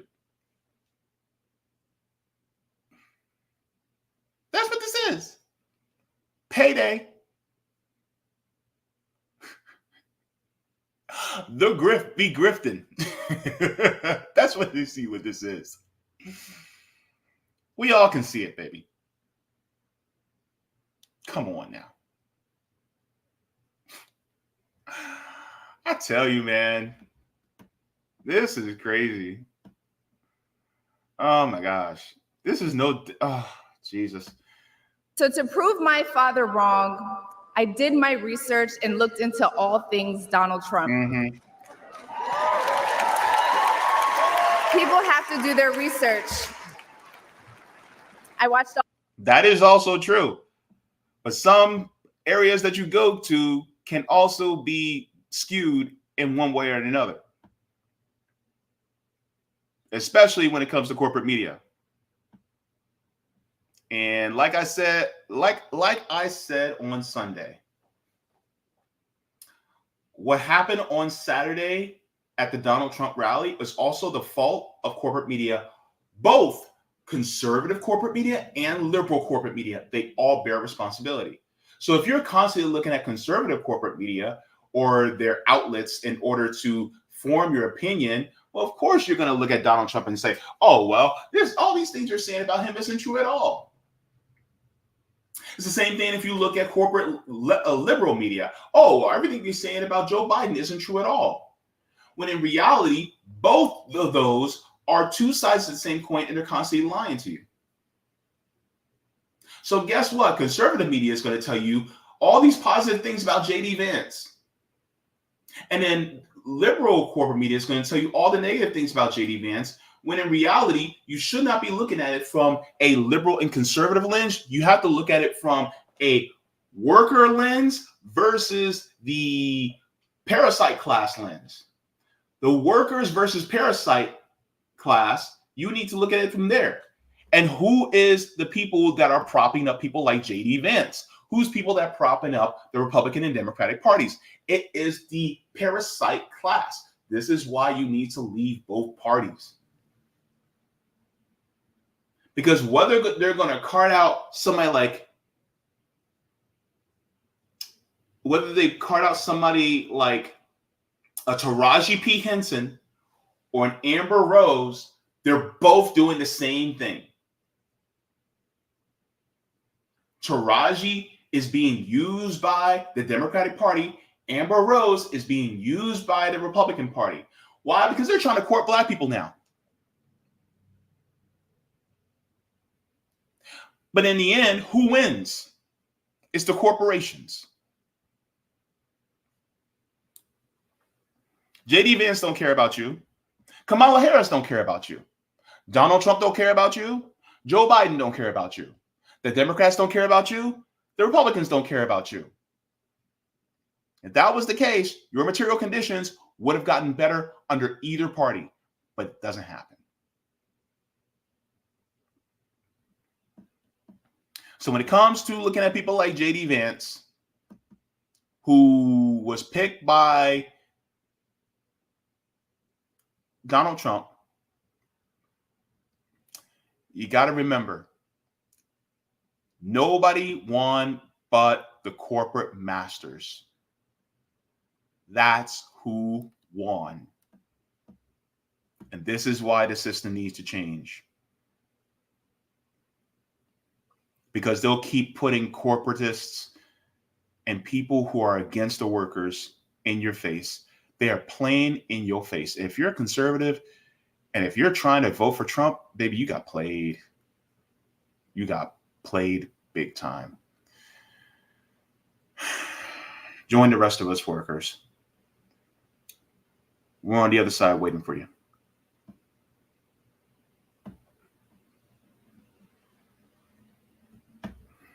Go ahead and like the stream. I can't believe that this actually just happened, but oh man. Did you guys take the poll? Go ahead and take that poll. I cannot believe it. And you know what's funny? Homeboy Van Jones had the nerve to say that, oh, well, Amber Rose's speech is going to break up the Democratic coalition. Hang on, let me go to that part, because I was just like, everybody's like, oh my God, that speech by Amber Rose was just like, was remarkable, and I'm just like, really? Hang on, let me show that to y'all too, because this made me laugh. I was just like, what? Hang on, and then I'll get to the comments, because they were talking about Amber Rose's speech. Dangerous speak. Hang on. Ooh. Okay. That was probably the most dangerous speak for the Democratic coalition. That is a young woman of color. She's describing the experience a lot of people have, feeling that maybe if you're around too many liberals, you might get criticized too much, or you might not be able to speak your mind. And she spoke to it really well. And she's way more famous than any of us up here. Yeah. I'm going to tell you that, way more famous. And so to the extent that these guys are trying to bust up our coalition, that was a bunker buster right there. By the way, and it's one of the things we've been talking about, but there are speakers who speak to the room, and there are speakers who speak through the television screen. She speaks through the camera to the audience at home. She's effective in the room, but when you're yelling into the room, that is not communicating directly through the lens. This Amber Rose is rich. What the hell are you talking about? She's rich. First she was with Kanye. Then after she left Kanye, she got with Wiz Khalifa, and then she had a baby with Wiz Khalifa. Like, she's rich, man. She parlayed her fame off of being a stripper into getting with Kanye. That increased her public profile. Then she got with Wiz Khalifa. That increased her public profile even more. And now she's a rich woman. Of course, she's going to be partnering with either the Democrats or Republican Party because the system benefits her. She got hers, man. Like, we're actually listening to her. Now, I'm going to finish this up. The end will make you laugh. Oh, the end is hilarious. Let's continue. This person is super talented. Okay, like this person knows how to speak plainly and directly, knows how to use the camera. The cadence of it, they got something there. Yeah, and it really is hard in those big arenas. It's hard not to want to fill up the room. You want to scream and make sure the grandma in the back can hear you. But you're not talking to the 30,000 people there. You're talking to the 30 million people at home. And she was the most effective. You can be heard in the hall, but you're in somebody's living room. She understood that. And I would not be surprised if she doesn't have a political future. Yeah, you can tell that she's somebody who makes a living communicating with people on the screen, right? She understood how to connect with the camera. That's what she does. It's part of why she has 23 million Instagram followers. The only thing, I'm sorry, go ahead. The only thing I would add to that is not only are you speaking to the people watching, but per some of your well taken criticisms of some of the earlier African American speakers, they're going to cut these things up into little YouTube videos of 10, 30, TikTok videos, all that kind of stuff. And they'll take highlights, and if they have a good digital operation, it'll be seen it's going to be seen by a lot more people. I think it was kind of comical. The Republican Party is doing this, making this effort to court Black voters. And I think that Amber Rose was an attempt, and it was a failed attempt. Amber Rose is not where the culture is. It's not the person that Black voters are going to take their political cues for. And it just was weird, quite honestly. And so when you talk in the group chats, when you're on Twitter, when you're just having conversations, people are like, what did she say? Like, these are my people. And we're like, okay, go ahead.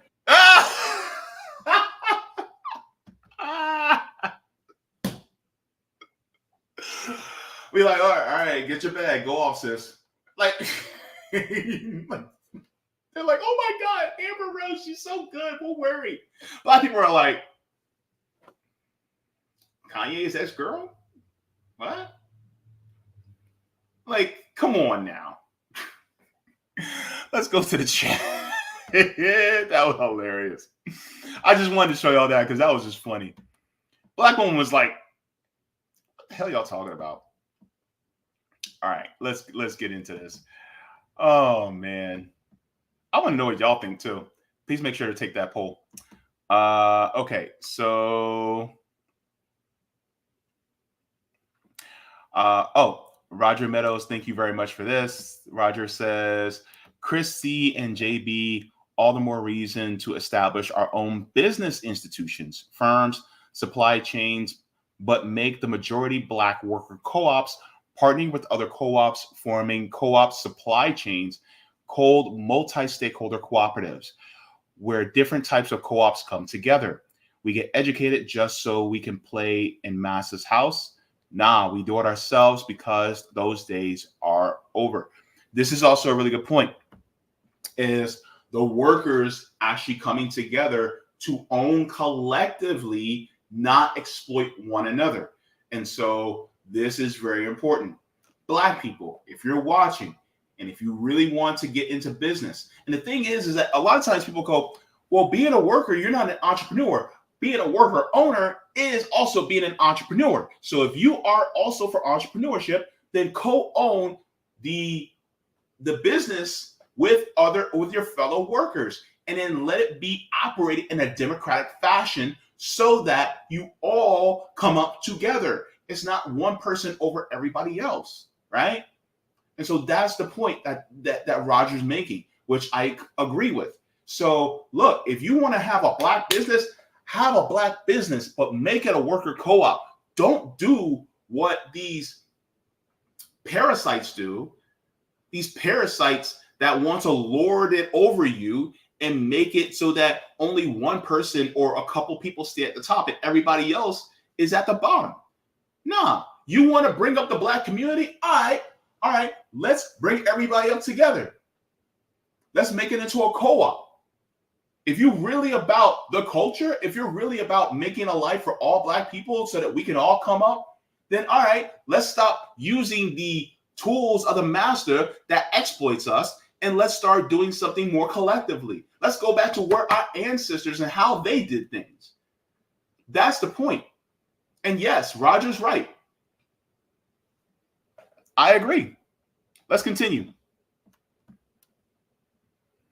Talk to me, homeboy. Hempcar says, warp speed bomb Iran Dawn. Says more and more former military running. Israelis first, as Dalia Wasfi calls them. Thank you so very much. Roger Meadows says, I love my More Perfect Union, James. This must-read daily news. Nick more or less went into foreign policy issue with Vance. This has more to do with Vance on domestic policy stance. Remember what I said about the state-by-state strategy instead of the national strategy? State politicians like governors and attorney generals can take this strategy as well. So,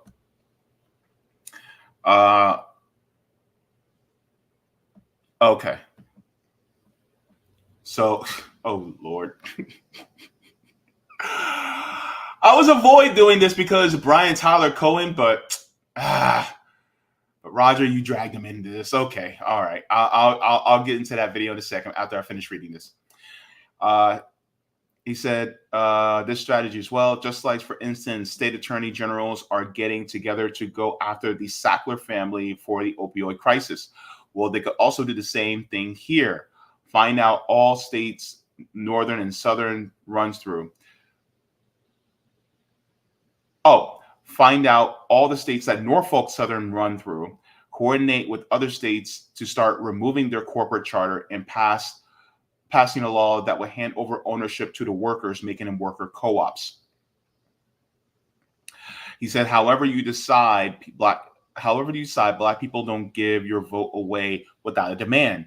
Put them to the test if you are American freedmen and demand for reparations. Remember, it was the radical Republicans that promised us reparations in the 1860s, not the Democratic Party. If not, then register independent. Okay. So thank you very much for that, Roger. I'm going to share this. I don't know if I can play this whole thing, but because due to the sake of time, but let's get into it. So this is about JD Vance as well. I'm sick and tired of seeing JD Vance's face, to be honest with you, but let's continue. JD Vance, the investment banker, author, and now politician, built a career for himself on the idea that he's a man of the people who just so happens to have been successful and gotten rich. I think that those of us who are lucky enough to have had the life that I've had have a certain responsibility to not completely forsake the people that we came from.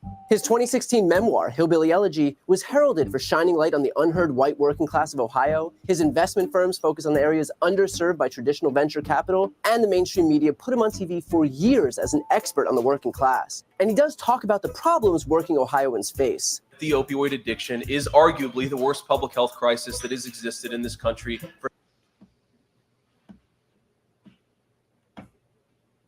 Crack epidemic, anyone?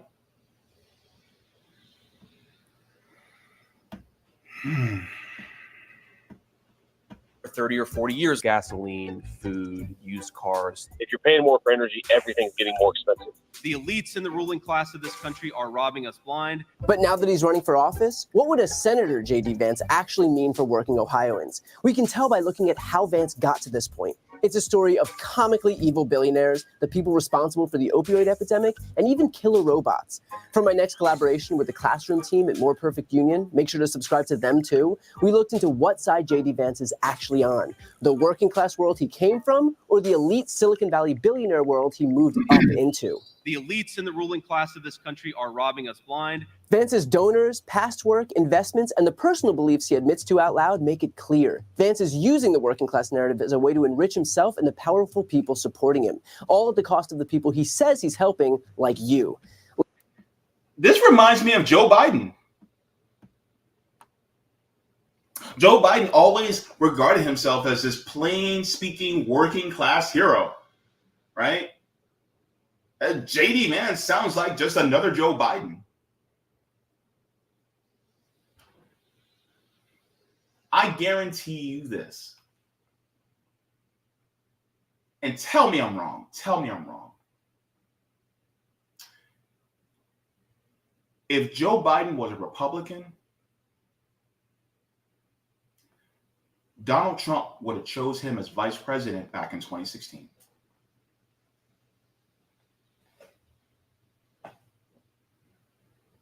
All Joe Biden would have had to do was change.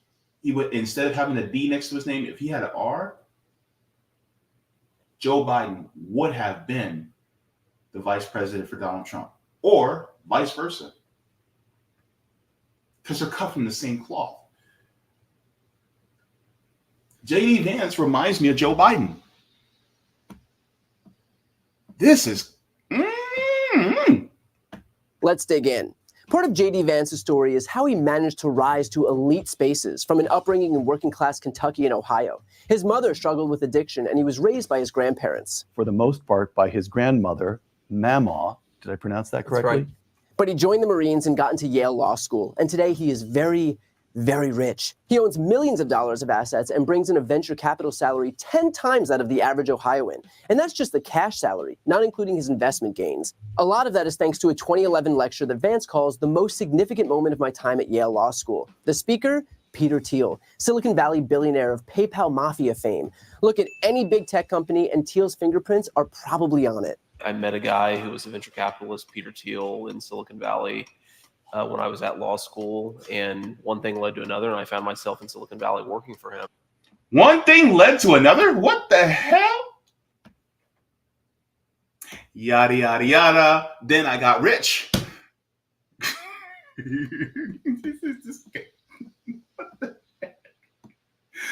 Oh, God. Vance yada, yada, yada is over a lot there. One thing led to another, and I found myself in Silicon Valley working for him. But Thiel took Vance under his wing and gave him the network he needed to build a massive investment portfolio with several different funds.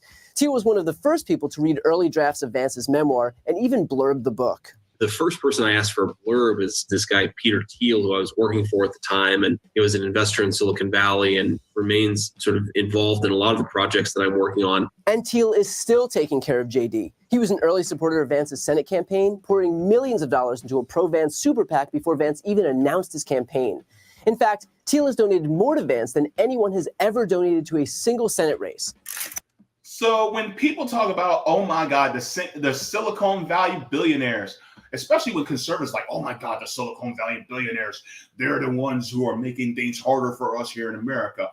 Your guy literally picked somebody that's funded by Silicon Valley billionaires. Oh my God, you can't make this stuff up. So when we talk about Donald Trump being a fraud, this is what we're talking about. He's just like Joe Biden. Just like him. Hell, you even got Elon Musk, standing behind Donald Trump now. Y'all need to break away from the duopoly, man. I'm telling you. Jeez Louise, I'm telling you, man. These guys are look, they are the swamp. It's his campaign. In fact, Thiel has donated more to Vance than anyone has ever donated to a single Senate race. Yep, you heard that right. Thiel has spent more money trying to get this guy elected than anyone has ever spent on a single candidate. Why would Thiel, a man who made his billions in tech and was on the board of Facebook until February, want this guy in office? It's time to stop complaining about big tech. It's time to start writing them strong letters, and it's time to start doing something about it. And it's not just Thiel donating to Vance. Vance's top donor list looks like a guest list for a union-busting seminar at Davos. The job title among Vance's donors that donated the most total money isn't nurse or construction worker, it's CEO, which is concerning because I thought I heard someone say, The elites in the ruling class of this country are robbing us blind. but really, why would America's elites support someone who claims to be fighting against America's elites? Looking at some of the specific issues Vance talks about makes it clear. Take the opioid crisis. Vance blames everything from immigration to low church attendance, but never points the finger at the people most responsible, Purdue Pharmaceuticals. The Classroom team made a full video on Purdue's role in creating this epidemic. Vance's charity, Our Ohio Renewal, promised to work with Ohioans affected by the opioid crisis, and he brought in an expert, Dr. Sally Sattel. Sounds great in concept, but Sattel was from the American Enterprise Institute, which took money from Purdue. Sattel herself had cited Purdue-sponsored research and papers about opiate pain relief. That is a trend for Vance. He points out a problem, then allies with the elites linked to causing it. So he's literally making money off of the drug dealers that almost ended his own mother's life. He made a deal with the drug dealers that almost caused the death of his mother. See, when you put it like that, yeah, it makes more sense, doesn't it? Because the Sackler family is basically a major drug cartel. So he made a deal with the drug cartels that almost killed his mother. And now he's talking about, oh, well, the opioid epidemic was horrible.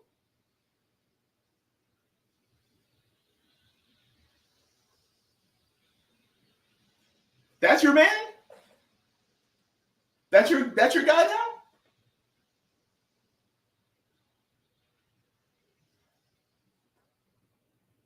This really is a true repudiation. Like, if y'all didn't see the fraud that Donald Trump was, this is him right here. This is mask off right here, boy. I mean, you guys sort of saw it with, you know, his former vice president, that great value Ricky Schroeder. But now, this guy? Come on now.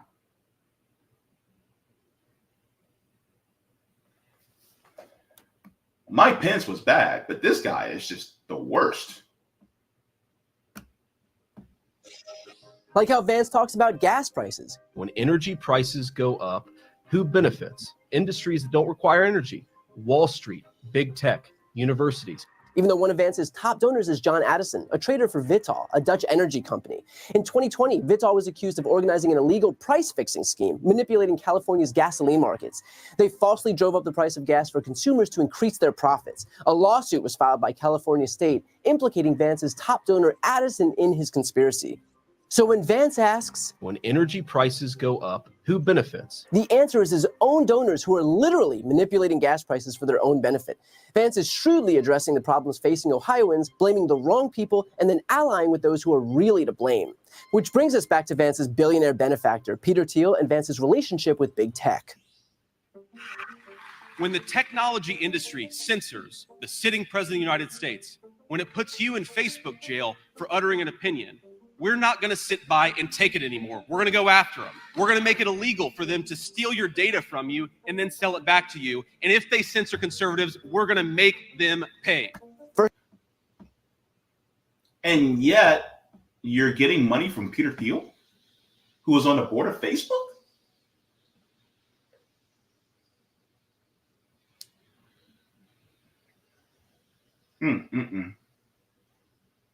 Wow. Jeez Louise. This guy is. They're all hypocrites, man.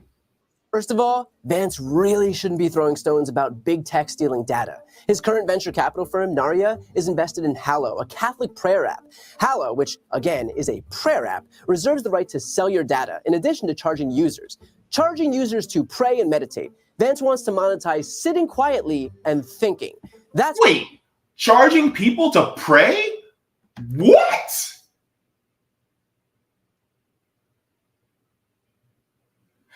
Didn't Jesus whip a whole bunch of people and turn over their tables for stuff like this when they were in the temple?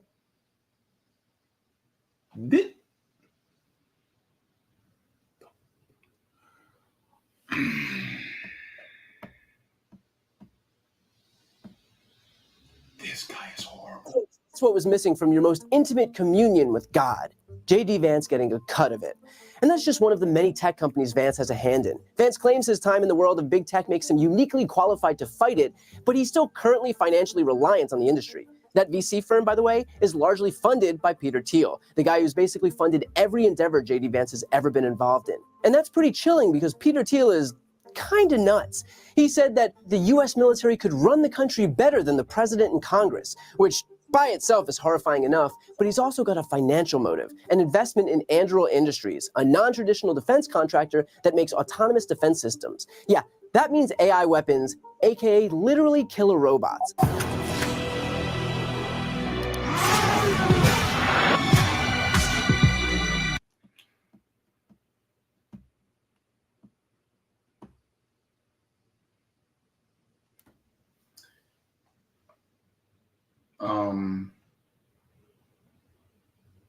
Could Peter Thiel be the CEO of a real life Skynet?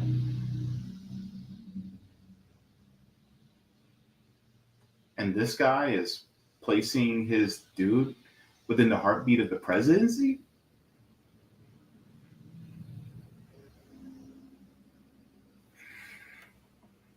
Oh dear. Oh dear. Anduril just locked down a $1 billion federal defense contract. And oh yeah, sorry, forgot a little detail. Vance also has a huge investment in Anduril, and the CEO and founder, Palmer Luckey, made a big donation to Vance's campaign. But beyond that wild conflict of interest, the military thing is just one little bit of Thiel's anti-democratic beliefs. Thiel openly said, "I no longer believe that freedom and democracy are compatible." Vance's top donor, who has funded almost everything Vance has worked on for the past decade, wants to tear down the governmental system that serves as the foundation for our democracy. Vance isn't just aligned with the elite, he's aligned with the closest thing real life has to a comic book villain. And the rest of his donors are no heroes either. Vance got donations from the billionaire owners of Uline, which you might know from their needlessly giant office supply catalogs. The Ulines are some of the main funders of anti-union laws across the country. They're joined by Rebecca and Robert Mercer, infamous, shadowy, far-right donors who have also led an assault on unions. Vance and his donor base don't like unions, but Vance also knows that a lot of the working class voters do like unions. There's a lot of good evidence that folks who participate in labor unions are less likely to divorce, are more likely to get help when they fall into addiction, are less likely to start abusing alcohol or drugs in the first place. And so I think there's an interesting question for those of us on the right to say, how do we reinvigorate labor unions, but in a way where they serve something more like their traditional purpose and not just basically creating an incredibly zero-sum game that sets every worker against every company that they work for. Yeah, by reinvigorating unions, Vance means he wants unions that will kowtow to management, supporting unions in name while destroying what they're actually there for. Other top donors include Peter Klecklamp, a major Ohio landlord, and some of the richest people in Ohio, including the owners of both the Cleveland Browns and the Cincinnati Reds. But despite all of that, he still acts like he's there for the working class. Why? Because he knows that appealing to the working class works. Vance perfected the art of speaking to working class voters while secretly allying with their biggest enemies. But the basic facts of Vance's career, his donors, and the things he's outright said make it clear. To him, the working class is nothing but a sacrifice to enrich the elite, nothing but marks to exploit in his own pursuit of power. Well, thank you for sending me that, Roger. But also, Brian Tyler Cohen, the gentleman that was just speaking, he's also making a case for Joe Biden and sticking with the Democrats. So, Brian, you also need to look inward and see that the call is coming from inside the house too. Because Joe Biden is no better than Donald Trump. That's one thing I definitely will say. All right, so let me check here. Did you say anything else, Roger? Let me check. All right, and then we'll get into the rest of the chat. Oh my gosh. Oh, my stars and stripes. All right. Let me see. Roger says, come on, JB, admit it. I gave you the bomb stories. Go ahead and tell me you love me. Okay, Roger. All right. I love you. Says, I already got something that I would think would be perfect for Sabby and JB show. 2 Thursdays from now, I'll send it to you next week when Sabrina comes back. Also, have you checked in on Rome? How's he doing? Tell that brother to stop smoking. Coughing up blood sounds like a lung thing. I don't want to say C word, but I think he's doing all right. He's been text messaging, but they took it, he gave up his phone. So we'll check in with him, but I'm sure he's doing all right. But yeah, thank you very much for the submission of stories, Roger. All love here, brother. All love. All right, let's go to the rest of the chat. Roger says, Amber Rose has said for more than a year she's a Trumper. See, I don't pay attention to her. Colin says Pink got arrested at RNC. Interesting. Yeah, they don't like people who express their free speech. The DNC and the RNC do not like it. DJ Leader says, what's up, JB and RBN fam? Y'all killing it. Banger after banger. Thank you so very much. Let me see. His wife was a clerk for Judge Roberts of the SCOTUS. Who? The whatchamacallit? The lawyer, the judge that I was speaking about? Or oh no, we're talking about JD Vance?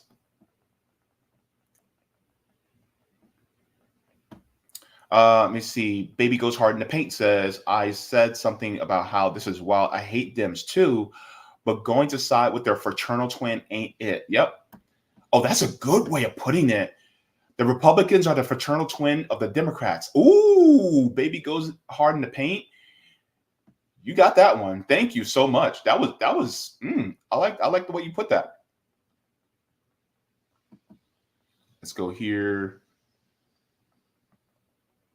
Yep. Adam says both bought by AIPAC. Yep, they're both Zionists. Yep. JD Vance and Donald Trump are just as Zionist as Donald Trump. I'm sorry, just as Zionist as Joe Biden and Kamala Harris. All Zionists, man.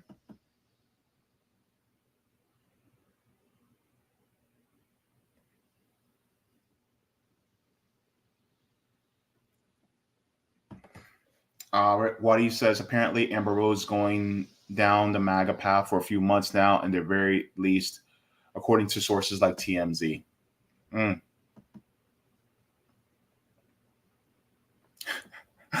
Zoe says the wrong people are famous. I agree. Yeah.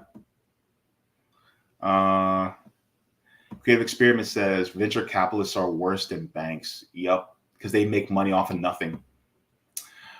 Creative Experiment says libertarians like to say the word class loudly to make it sound important while letting the free market exploit workers. Desert Manta says, no, JB, if Biden were a Republican, the ticket would be Biden-McConnell 2024. Oh, man. Yep. Creative Experiment says Peter Thiel also collapsed Silicon Valley Bank when he closed his bank account there. Yep. Oh, my gosh.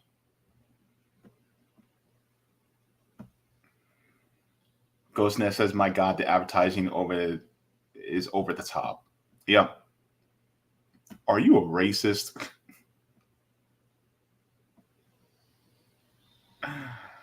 Jesus.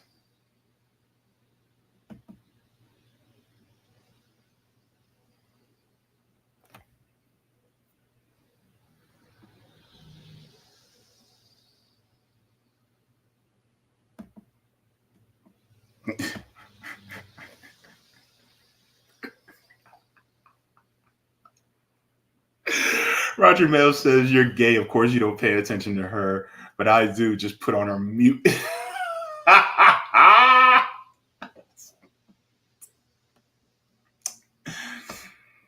Yeah.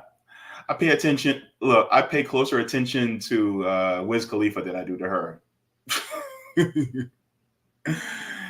Anyway, so let me check on the see if I got any Rumble rants, and we'll go to our final story. I don't know what's that.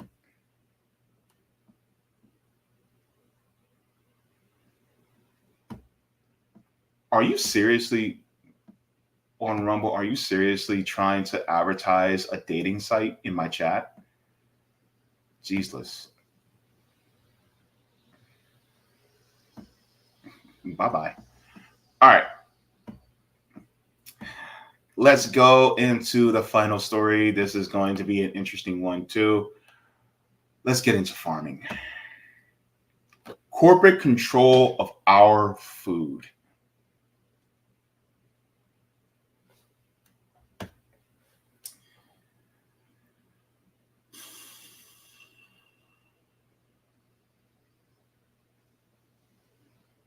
If you control the water and the food of a people, you have control over them all. Billionaires have had control over our food for quite some time now. And the sources of our food growth being taken over by billionaires really not only threatens our government, which they already have control over, but it threatens our very lives because they can push us to move in directions that they want us to versus the direction that we want to move as a people. The question is, do we have freedom? Well, if they control your food and your water, no, they do not. We do not have control over our own destinies, our own lives. And I think this is important to really take into consideration, especially when it comes to wanting to change the system. So there was a particular story that came across. Shout out to Roger Meadows again for this story. I think this is really important for us to take into consideration. This is from More Perfect Union. It says, new, just 4 companies control almost all the fertilizer in America.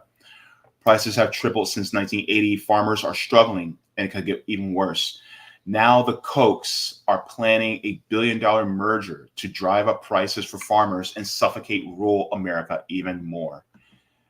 This is the free market at work. And who suffers? We suffer. Let's get into it. Koch Industries got a lot of money, and that's their job as a corporation, to make more money. They're the apex predator. If you really want to boil it down, as far as for me, I've become the prey. Farmers in America's Corn Belt are struggling.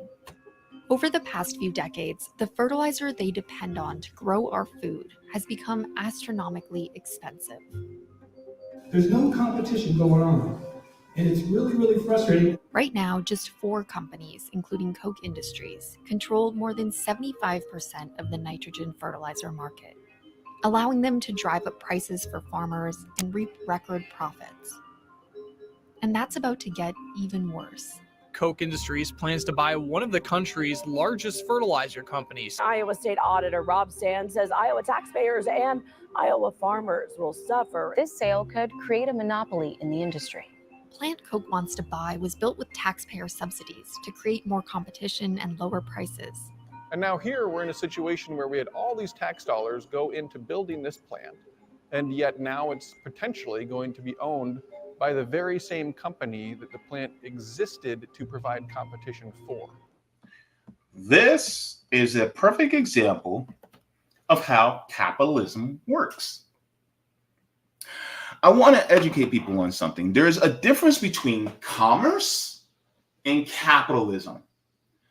Commerce is the ability to sell goods and services for a particular price and then get that goods and services for said price. That's commerce, buying and selling, commerce. Capitalism is owning the means of production, whether it's by one person or a very small few, and then you pay workers a wage that is less than the value that you produce. And that owners of the means of production run it in a totalitarian fashion. Workers really do not have a say over how the business is operating. That is capitalism. Capitalism also demands that the company or the corporation grows infinitely over and over, year, in perpetuity. That's how capitalism operates. So when you have a corporation in the capitalist system, one of the things you need to do is to grow the corporation, no matter how much or how little. You try to maximize profits as much as you possibly can. Charles Koch is the CEO of Koch Industries. When you're a CEO, you have a fiduciary responsibility to the shareholders or to the owners, which he is also one of the owners of that corporation. Meaning he has to make money, he has to grow the company year over year in perpetuity. That growth can happen in many different ways. And I spoke about this many times. One of the ways for a company to grow is to increase their prices, which we will see in this. Okay. Another one also is to cut benefits of workers, to cut worker pay and salary. It's also to cut workers in general. Another way is to cut also safety measures to save money. And another is also to acquire or to merge, which is mergers and acquisitions of other companies that serve the ends of the corporation in order to maximize more profits. This leads to when companies start to absorb other companies, their competitions, that's what we call monopolization. Meaning getting rid of the competition so that you have more market share. So when you have more market share, your profits grow. Meaning it is the complete opposite of what a lot of capitalists say that makes capitalism so good. Capitalism breeds innovation because it supposedly breeds competition. But therefore, if you're constantly growing and eating the competition, therefore, there's no more competition, meaning there's no competitiveness. There's no true markets that actually dictate innovation. Capitalism actually works against innovation. And this is what we see. This is what we see with this now. So when people talk about, oh my God, capitalism is the best system, no, it is not. And a lot of times people will confuse capitalism with commerce. Commerce still exists even in socialist countries. But a capitalist system does not breed innovation. It does not breed competition. It absorbs the competition and gets rid of the competition so that you only have one person to buy from.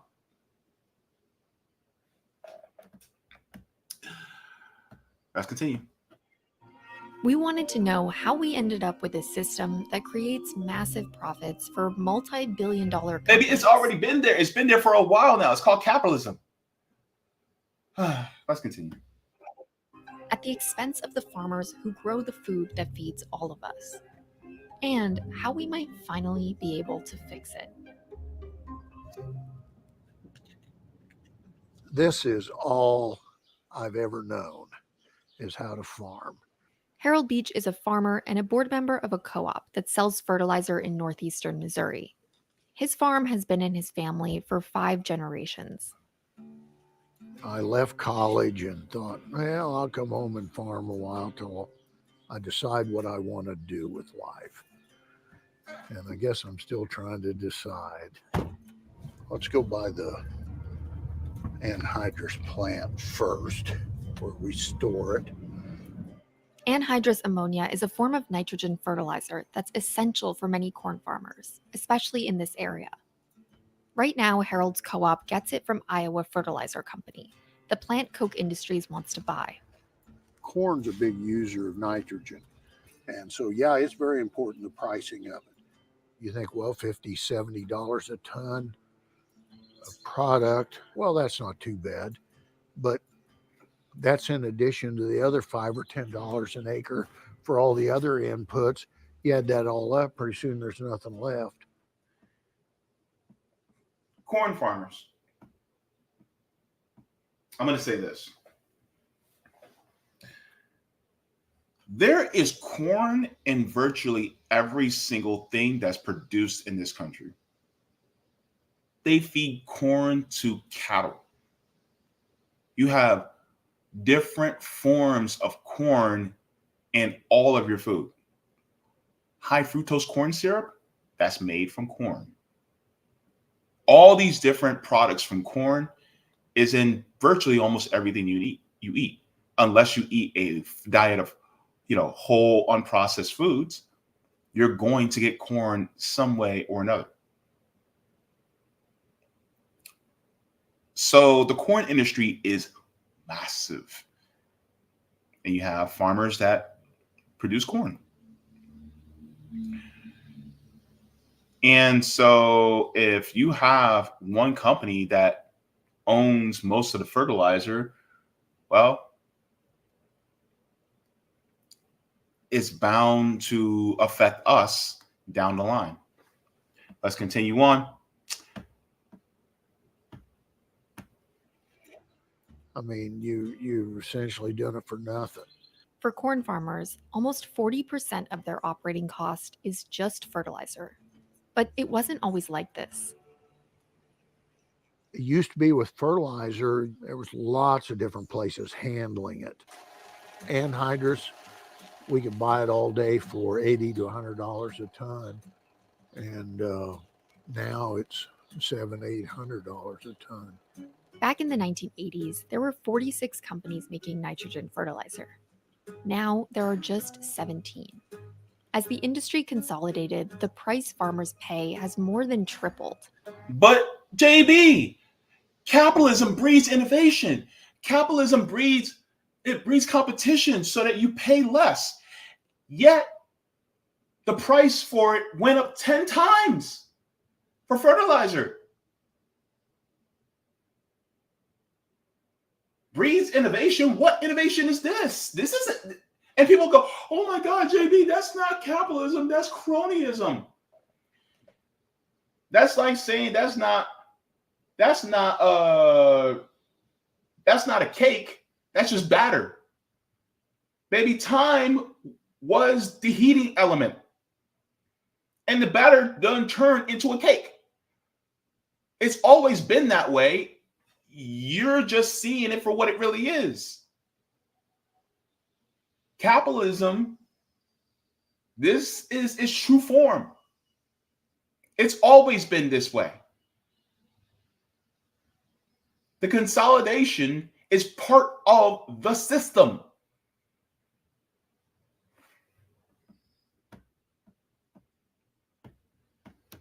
And profit margins for the biggest players in the industry doubled.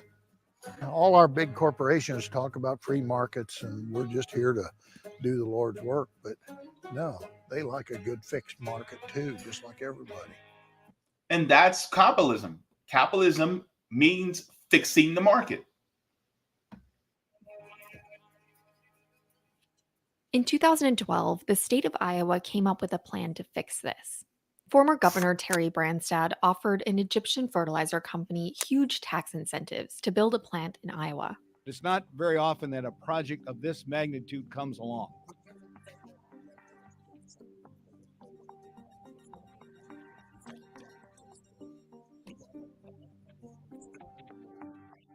this is an investment that's going to be here for 50 years or more.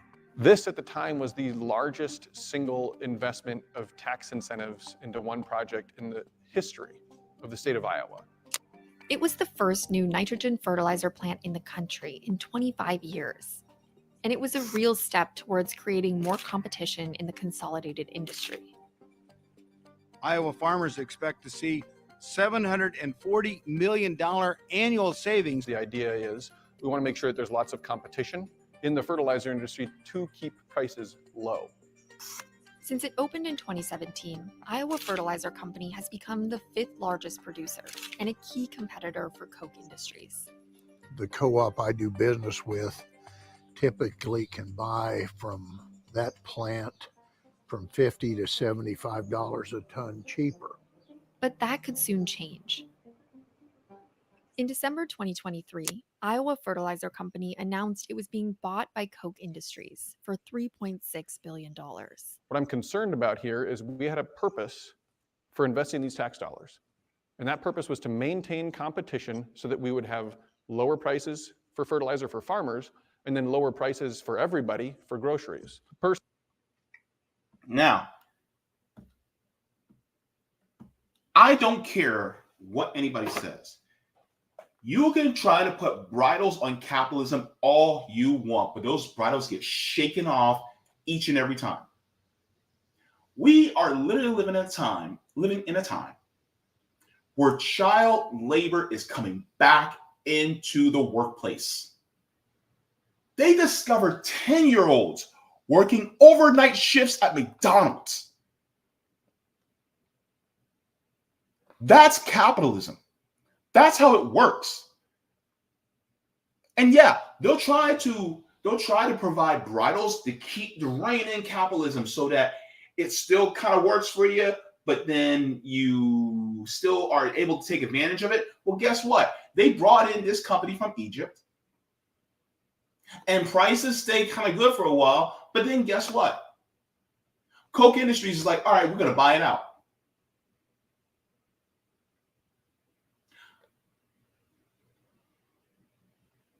When you have a system that is built on exploitation, even if you stave off the exploitation, it's a matter of time before it comes back, because that's how the system works. That's how the system thrives.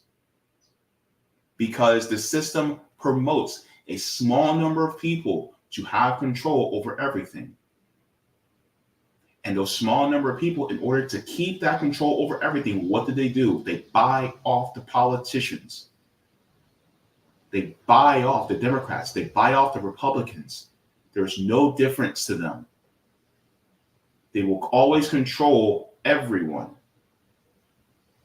And then once they control that, then no matter what, whoever tries to enter into providing competition to provide lower prices, they will buy them out too. Or they will do what they can to crush that competition so that you go into obscurity. That's how capitalism works. And people say, well, all we got to do is pass laws so that they can do this, so that they can, keep the competition in place, whereas the politicians are bought.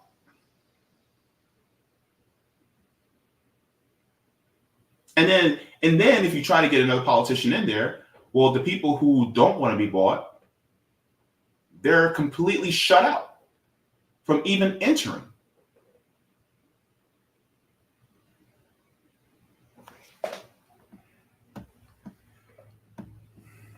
That's how the system works. Personally, I think that taxpayers should feel like they're getting robbed in this deal.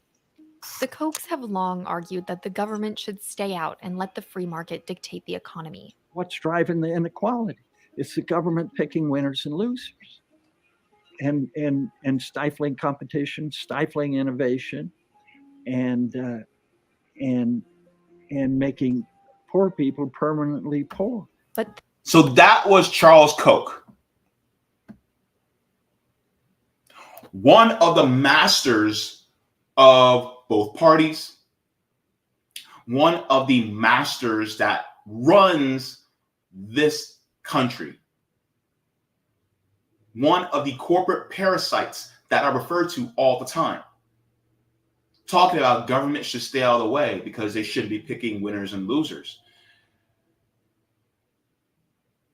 Government is actually supposed to be the referee. Government's supposed to go, hey, you can't do that. But what happens when the referee is bought? That's how capitalism works.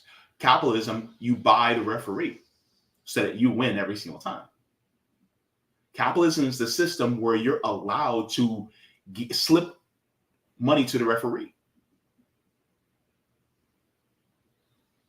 And it's been that way. It's been that way ever since the beginning of this country. The free market is just a phrase that's used by capitalists to keep their power there and to go against anybody that tries to check that said power.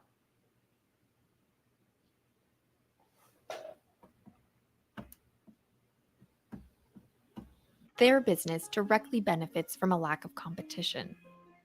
Koch Industries entered the fertilizer market in the early 2000s. As other companies went bankrupt, the Koch saw an opportunity to take advantage of an industry that was quickly consolidating.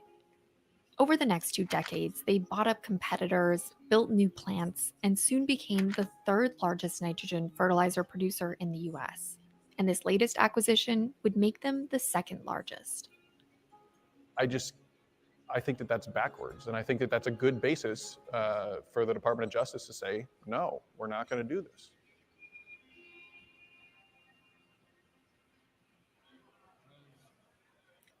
The Koch acquisition isn't a done deal yet. That's because the Federal Trade Commission can block mergers that decrease competition. In the past few decades, they haven't done much to enforce this. But the Biden administration is changing that. Are they really, though? I would also argue that the Federal Trade Commission should also be working towards breaking up other companies. Like, not just stopping acquisitions, but what are they doing to break up other companies? Shouldn't banks also be broken up? Wasn't this something that we were arguing during the 2008 crisis, that these banks should be broken up? Some of these biggest companies should be broken up. Shouldn't Procter & Gamble be broken up? Shouldn't Nabisco be broken up?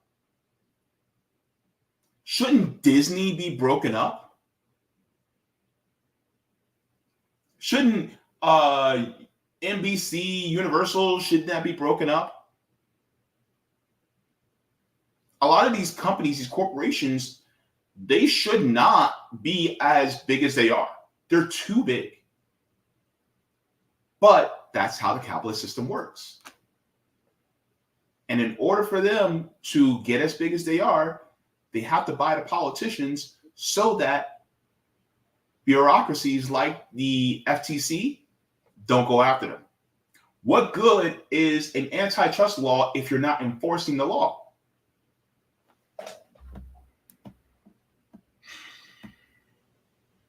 By the way, if the Obama administration didn't do anything worthwhile in that endeavor, what makes you think that Joe Biden's going to do it? I don't trust him. He's in bed with the corporations.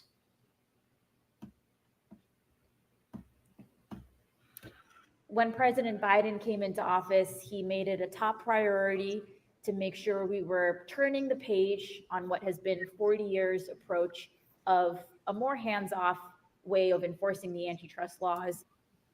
Hands off over the last 40 years. Over the last 40 years. So from 84 to now. Let me see. You had Reagan, Bush 1. So between Reagan and Bush 1, that is, let me see. So that's 8 years.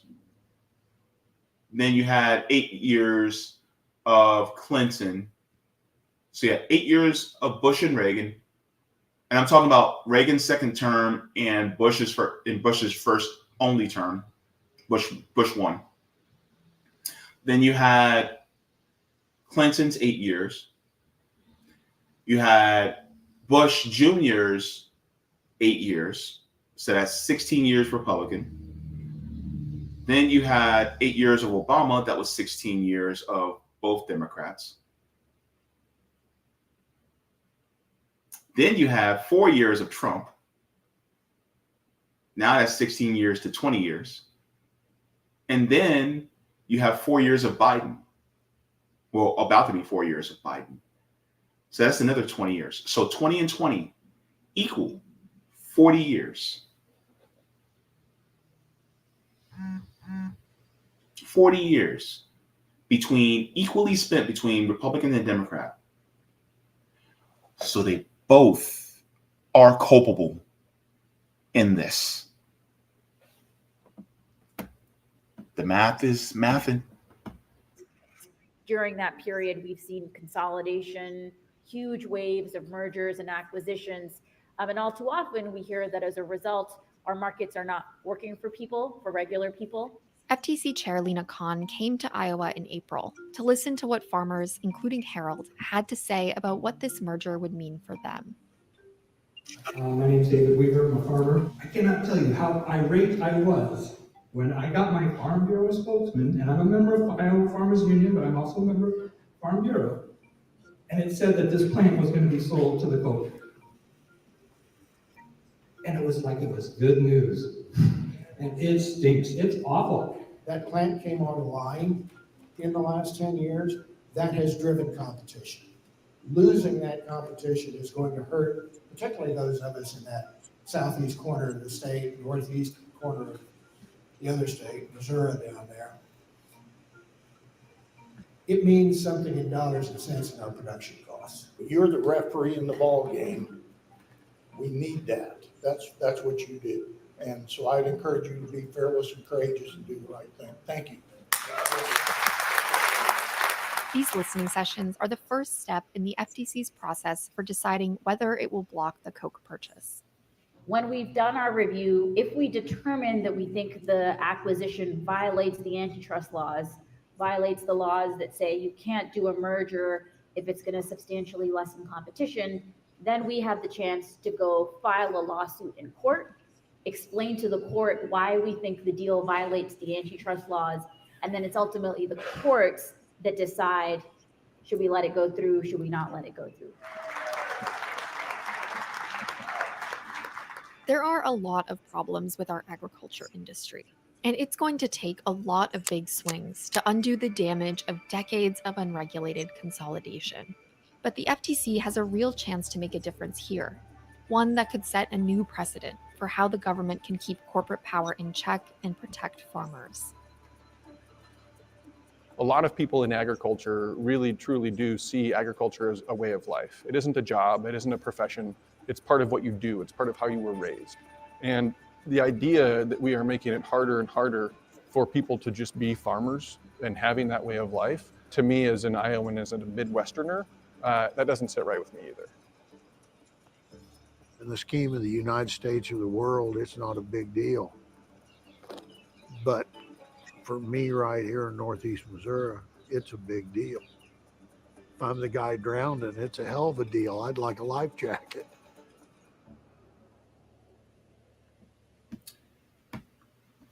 So, yeah, I think this is really important that we focus on who really is trying to take over basically our food production.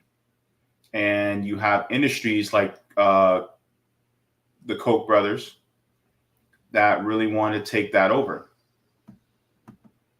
You know, and I think it's important that we pay more attention to these corporations.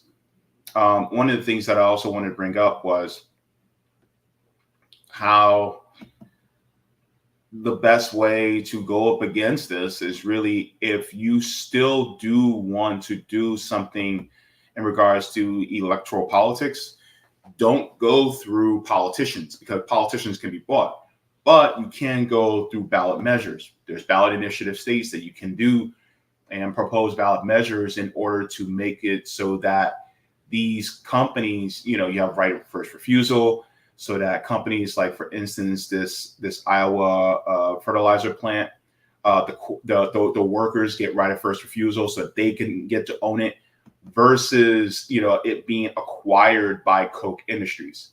Because ultimately, I honestly do think that you cannot, a worker movement would force a lot of these companies to be more worker-centered. So let me see.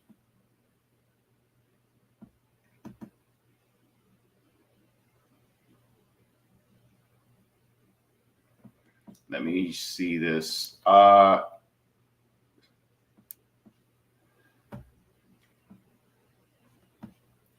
going to share this really quick.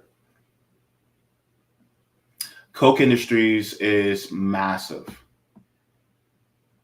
So let me share this here. This is Koch Industries profile.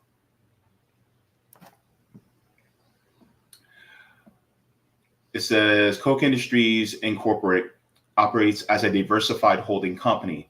The company focuses on renewable fuels, polymers and fibers, minerals, ranching, fertilizers, refining and chemicals, and consumer product business. Koch Industries serves customers worldwide. So that's pretty much Koch Industries in a nutshell.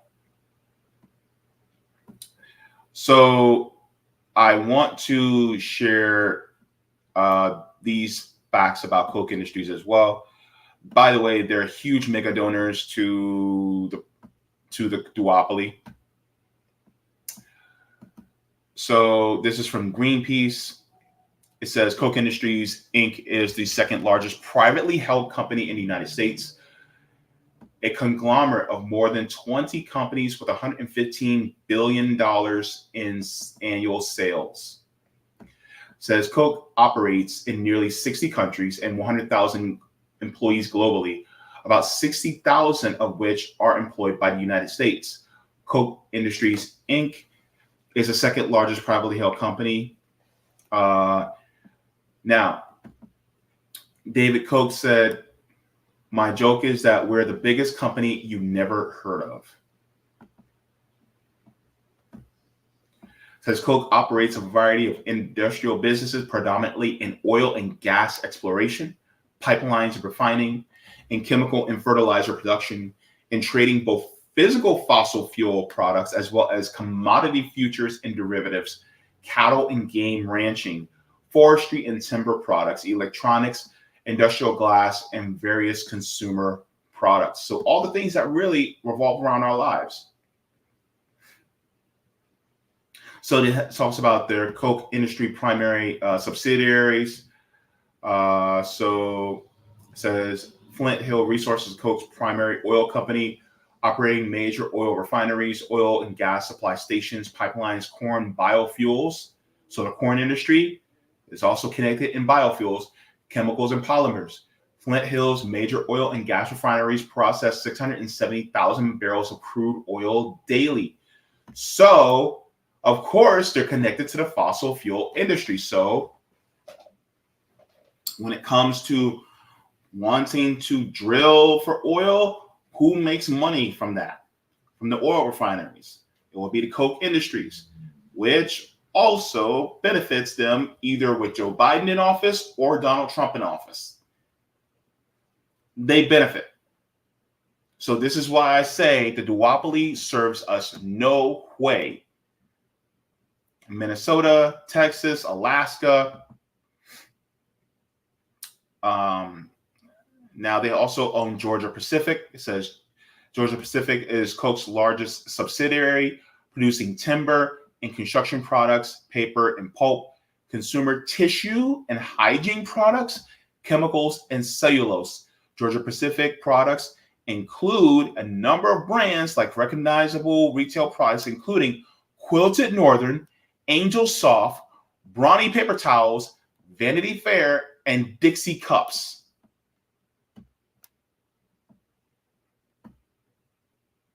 That's Koch Industries.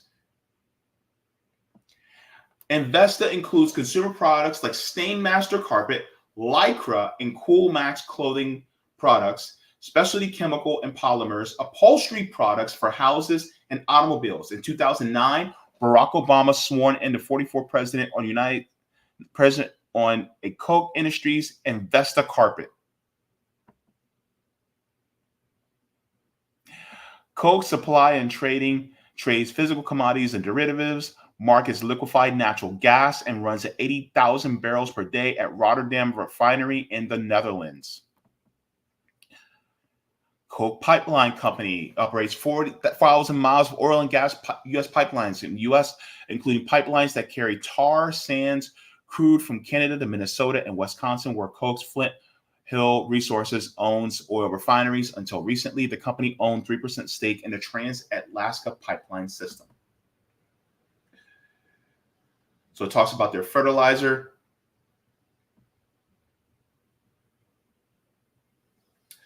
Koch is a multi-billion-dollar subsidiary and one of the world's largest producers and marketers of fertilizer. According to Koch fertilizer plant Chase Koch is Charles Koch's son.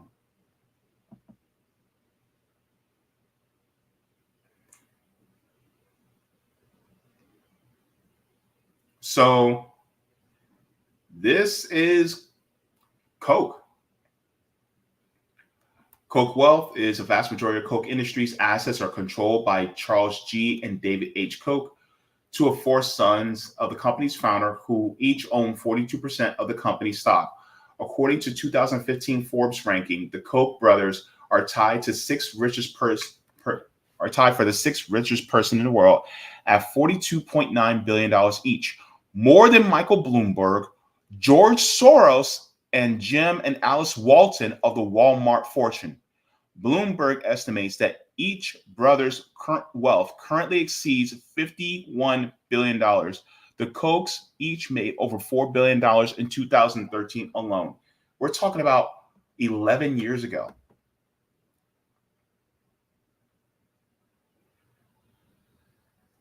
So these are the people that are trying to control our food. And when people talk about, oh my God, George Soros, the Kochs are literally, well, one of them died. But Charles Koch is bigger than George Soros. And so all of them are parasites. And they all are the bosses of a Donald Trump, of a Joe Biden. They're the bosses.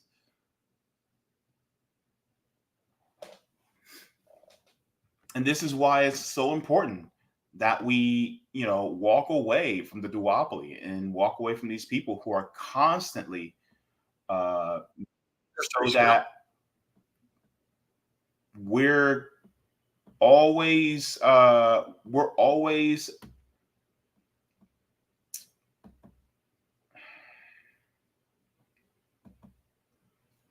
exploited from these people.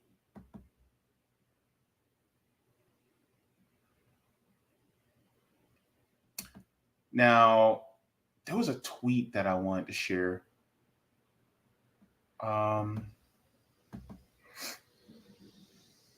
Somebody said this as well. Could have swore I had it.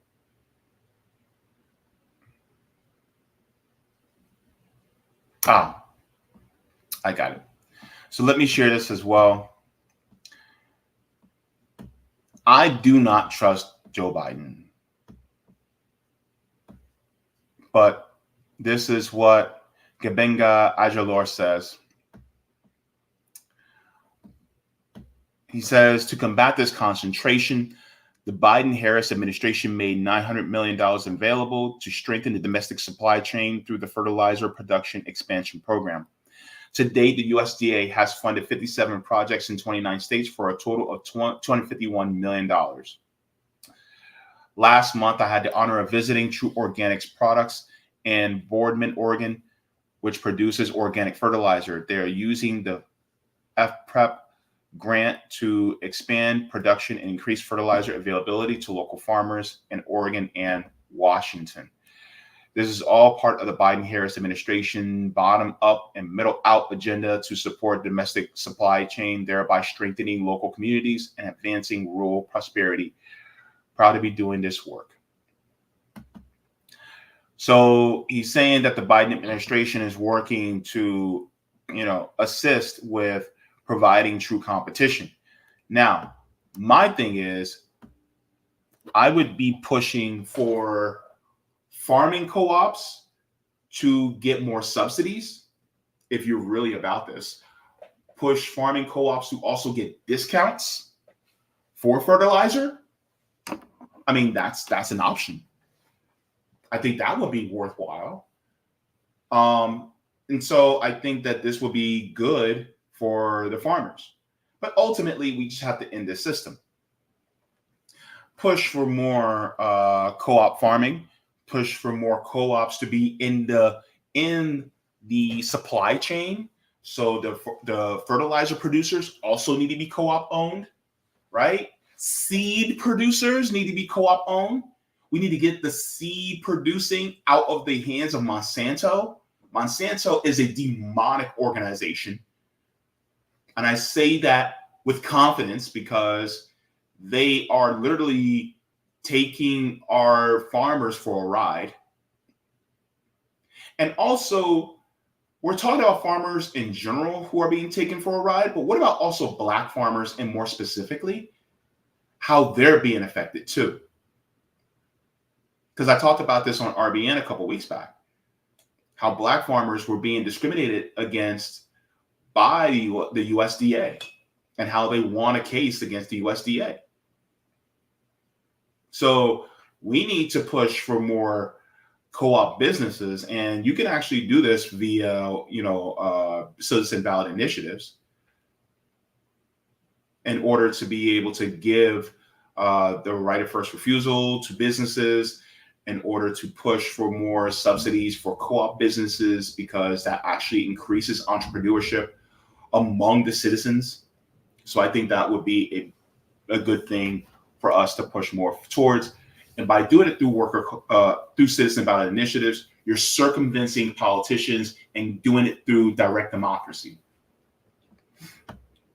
And also increasing in the unionization and cooperatization of these workers, whether they're farmers, ranchers, people who work in adjacent businesses.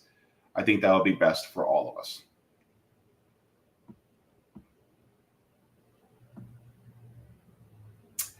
So my hope is that when it comes to the farmers, that we help them to do more so that they can be more independent and free from the shackles of exploitation in this capitalist system, because we need our food, man. We need our food. Go ahead and give the stream a like. Thank you very much. Let's go to the chat. I'm going to check. Let me check the Rumble real quick first. Have anything? Looks like we're good so far. Good. No Rumble rants. Let's check the Rockfin.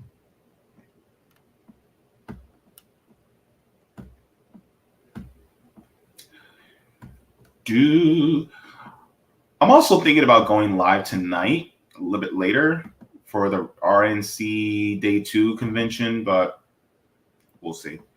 Wait. Oop. Hang on. I meant to do this one. Ba-da-ba-ba-ba. All right, so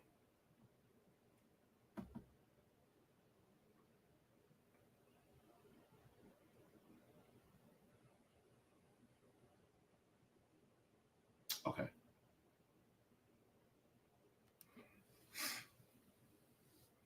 So Roger Meadows says, now you see why having a worker co-op is not enough. We need to establish multiple co-op supply chains. With worker co-ops are forming partnerships with producer, aka agricultural co-ops, with financial co-ops, aka credit unions, with consumer co-ops like supermarket retail cooperatives like Ace Hardware. Being one cooperative on an island surrounded by a sea of shareholder-owned corporations is not enough. This is also very true, because capitalism is a system, and you have to do this systemically in order to push for a more worker-centered system. So, agreed. Roger continues and says, Iowa Attorney General can just threaten Charles with the corporate charter revocation by saying that they are creating a monopoly. Actually, Jay, the Federal Trade Commission, headed by Lena Khan, is the only bright spot of the Biden administration. She's doing just that. I've been following her for the past couple of years. So let's take a look. You share this.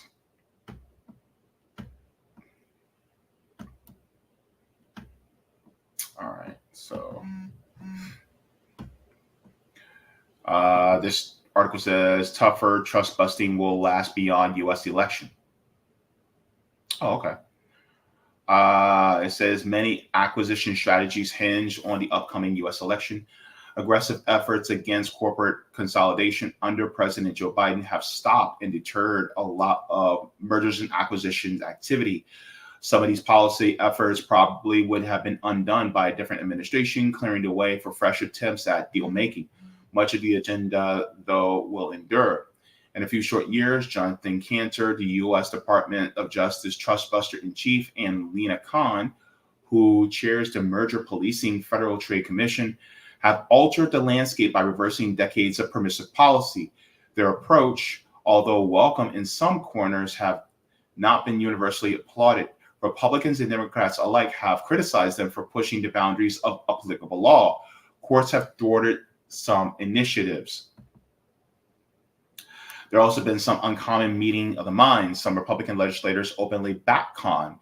Even the Heritage Foundation, a front of Republican Party orthodoxy, supports Team Biden's lawsuit against technology titan Apple. The stakes are vast. Cost of everything from concert tickets to mobile apps to peanut butter turn on enforcement efforts. Policy determines just how much pricing power companies have over customers, suppliers, and workers. I talked about the mergers and acquisitions of, for instance, last weekend. I talked about the mergers and acquisitions of Tempur Sealy trying to buy Mattress Firm.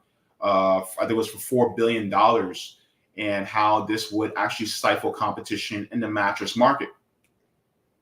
So they actually managed to stop it, the FTC, which I do applaud. I also think that if Mattress Firm is willing to sell, like Roger was saying, that then a right of first refusal should be given to the workers at Mattress Firm. This is to all the people who are in management, the people who are in sales, and everybody in between should also be able to collectively own Mattress Firm instead of it being acquired and bought by Tempur Sealy. In fact, I don't think that Sealy should be merged with Tempur-Pedic. I think Tempur-Pedic should also be, Tempur Sealy should be broken up as well. It should be just Sealy and then Tempur-Pedic, because ultimately those companies should not be merged in the first place because it is too big already. If you can make enough money to buy Mattress Firm, you're too big. And so, yeah. That I'll concede to that, Roger. I will concede about it being a bright spot. It says the Sherman and Clayton Acts that underpin U.S. merger enforcement are more than a century old and were applied rigorously in the 1960s. And Kahn's telling legal scholar Robert Bork ushered an era to end championing a focus on narrowly measurable harms to consumers. The question now is whether the latest crusade will be a footnote in the annals of antitrust history or a lasting change of course. So I'll share this this article with the chat. Thank you very much for this, Roger. Appreciate it. But yes, I think it should be much stronger. I think you'll agree with me on that one, especially. I think that the antitrust laws should be more heavily enforced. I think it should be enforced especially for publicly traded companies and private corporations. And I think it should be encouraging worker co-ops heavy-handedly, because ultimately it should be about the workers, not the job creators, as they like to call them. They're not really job creators. They're really people who are monopoly creators, in my opinion. So thank you very much for that, Roger. Appreciate it. Let's go to the rest of the chat.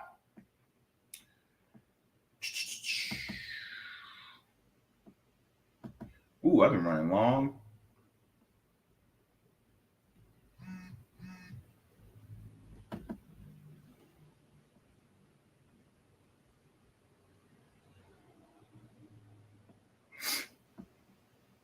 I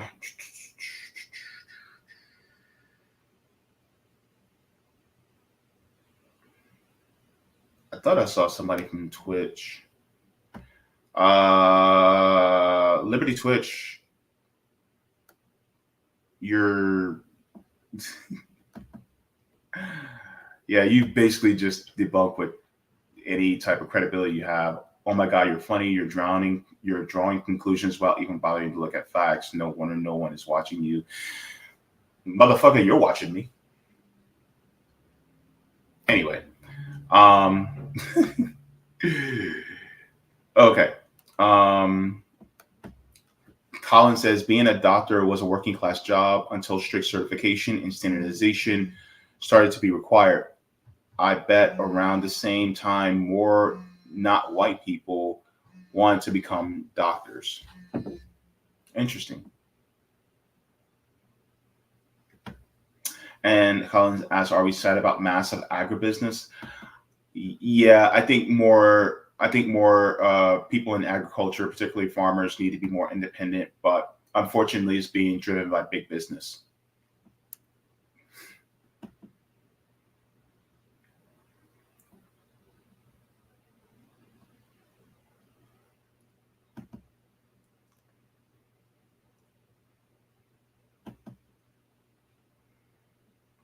Golden Monarch says free market is a lie. You're right, JB. Bitcoin is a lie. AI is a lie.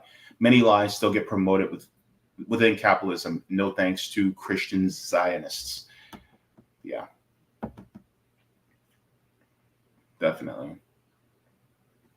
Yep. Fingerman said it. Joe Biden is the senator from MBNA. Yeah.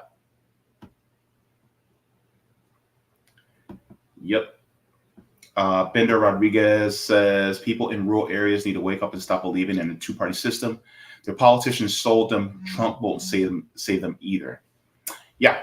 I think this is one of the biggest problems, especially in rural America, is that both parties, the Democrat and Republican parties, play on the hopes of people in rural communities. Whether you're in Nebraska, Wyoming, Iowa, South Dakota,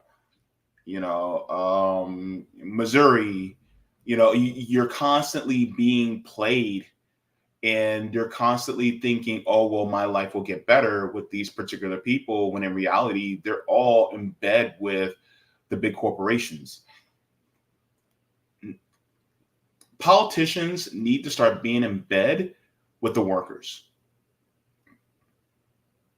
But that also means rejecting the money in politics. That means rejecting the corporate parasites and start actually being, having integrity. But you'll never get that with the duopoly. Bender says Monsanto owns seeds too. Yep. It is horrible what Monsanto has done. And Monsanto made Agent Orange and napalm. Yeah.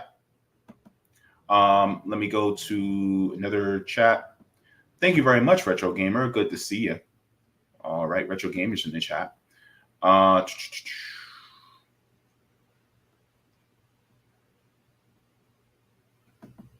me see. All right. So I'm going to head on out because, man, what am I going to eat? I have leftovers. I'll probably get into that with some garlic bread. Oh, yes, garlic bread. All right. So, I forgot. I got to look at the let me take a look at the poll because I really want to see what you guys think on this. Did you guys take the poll for the JD Vance? Okay, let's take a look. Hang on. Let me open this.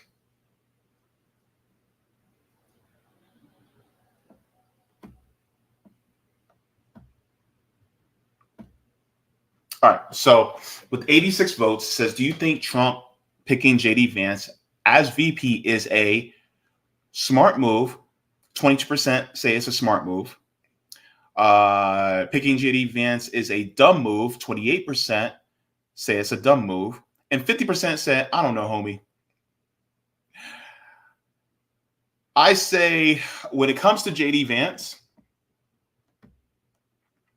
I think that it's kind of out of Trump's hands. I honestly do think that JD Vance was actually chosen by the parasite class. Meaning, even though you like Trump, he's only doing what his bosses tell him to do. Meaning, you're not actually in control when you vote for Trump. You're not in control if you vote for Biden. You're not in control if you vote with the duopoly.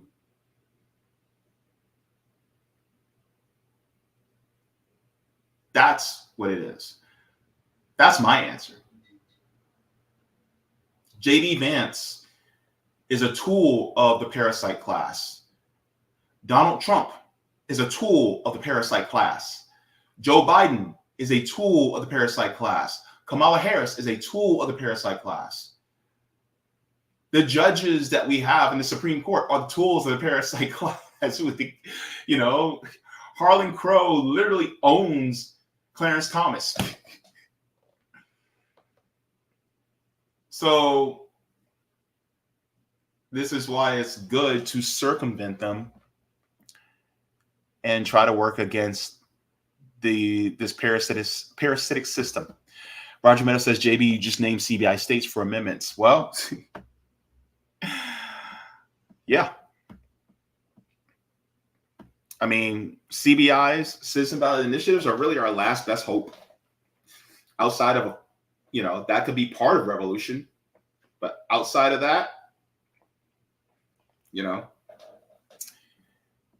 or, trying to circumvent or try to lessen the damage to us by voting third party. But outside of that,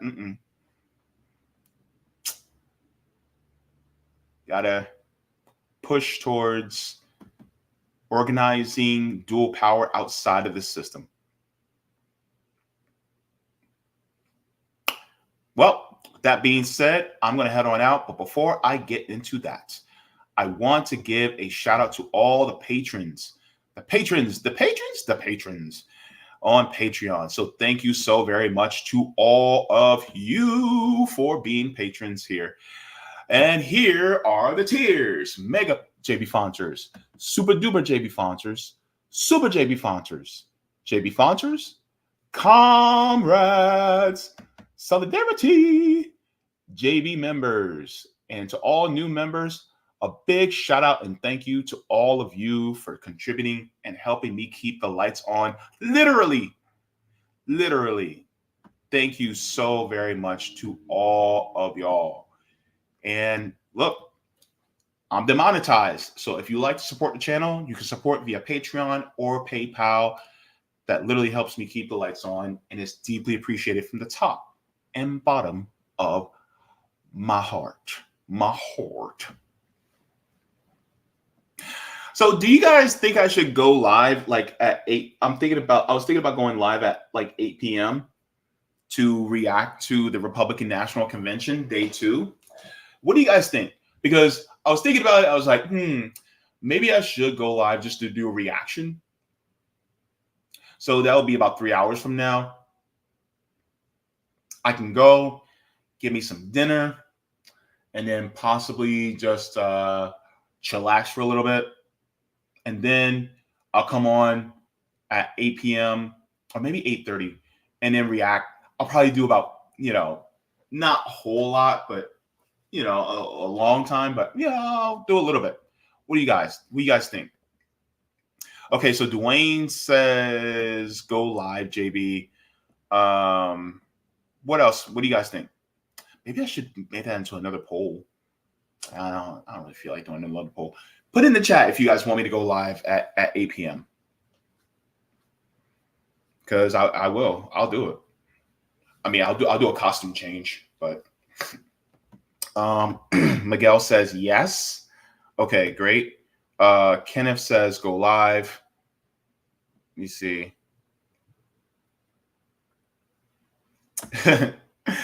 Retro says it's up to you, JB. All right. I'll think about it. We'll see. Golden Monarch says yes. Anybody's going to say no? Probably that guy on Twitch probably say no. Who knows? We'll see. I wonder if I can invite somebody to join me. That'll be fun. We can probably have somebody to join me. I'll see if I can have a guest. Let me see. Jacqueline says I can't say either way because I can't stay awake much longer. I'm getting old. Oh, Jacqueline. You're not old, baby. You're seasoned. Golden Monarch says invite Zoya. I could. She's on the West Coast. Not sure she'll be available. I can always check it out.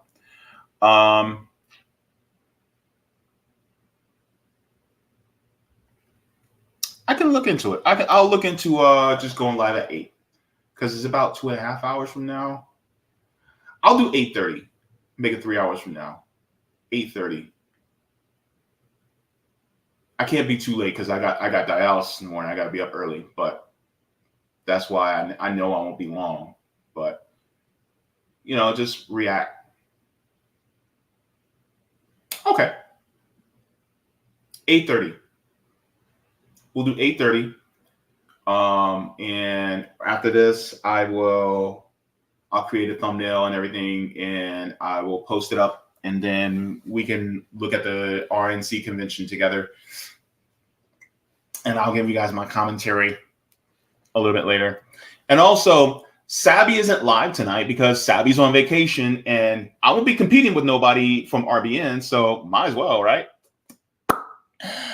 And Sabs, if you're watching, happy vacation. All right, 8:30, go live, and I will see you guys in a little while. I'm gonna go grab me something to eat, and then Thursday evening, I'm gonna be doing. I'm gonna go live on Thursday evening because there's no Sabby and JB show this Thursday. Let you guys know on RBN. I will be doing a live reading of Presidential by Margaret Kimberly. So I'll be doing that. So because I've been, slacking off on reading this, and we're going to be reading part 2. So the first part we covered was George Washington. On Thursday, we're going to be covering John Adams, which is the second president of the United States. And then also we'll be covering the child rapist himself, Thomas Jefferson. So we're going to be covering those two. So we're going to be covering John Adams and Thomas Jefferson and Margaret Kimberly's book, Presidential. So I'll be doing that this Thursday, and I will go live at 8 p.m. Eastern this Thursday, so that we can do a live reading for that. Okay. And then, and then, because also I won't be going live this Saturday evening. I have plans with the family. So yeah, I'll be hanging out with some family. So we'll be doing that. But okay, so stay tuned. I'll see you guys in 3 hours. Look, water your plants, water yourselves, leave the world better than you found it. Smoke them if you got them, drink them if you got them. If you ain't got them, then watch something funny, because joy is revolutionary. Or read, because reading is fundamental. But always make sure to stay away from the duopoly. And look, get those racist Care Bears out of your face. They don't care about you. And they don't care about nobody, no ways. Stay out of the duopoly. And also look into citizen ballot initiatives too, because you may be able to directly do things that politicians would never be able to do, or they would never allow. Look, I love y'all for watching. You guys take care. And yes, stay safe out there. All right. All right, everybody. Love y'all. And I will see y'all in the next one. Oh, so let me forehead kisses to every single one of y'all, because that's just the type of guy I am. Take it away, JV. Thank you so very much for watching my channel, and I deeply appreciate it from the top and bottom of my heart. If you wish to support the channel further, so I can keep bringing you content that is educational and informative, you can become a patron on patreon.com/Jaybefaunt. You can find that link in the pinned comment or in the description below. No matter what you give, you'll be supporting independent media and education that helps make the world better. Thank you so much, and you can watch more of my content here. Forehead kisses, and have a beautiful day.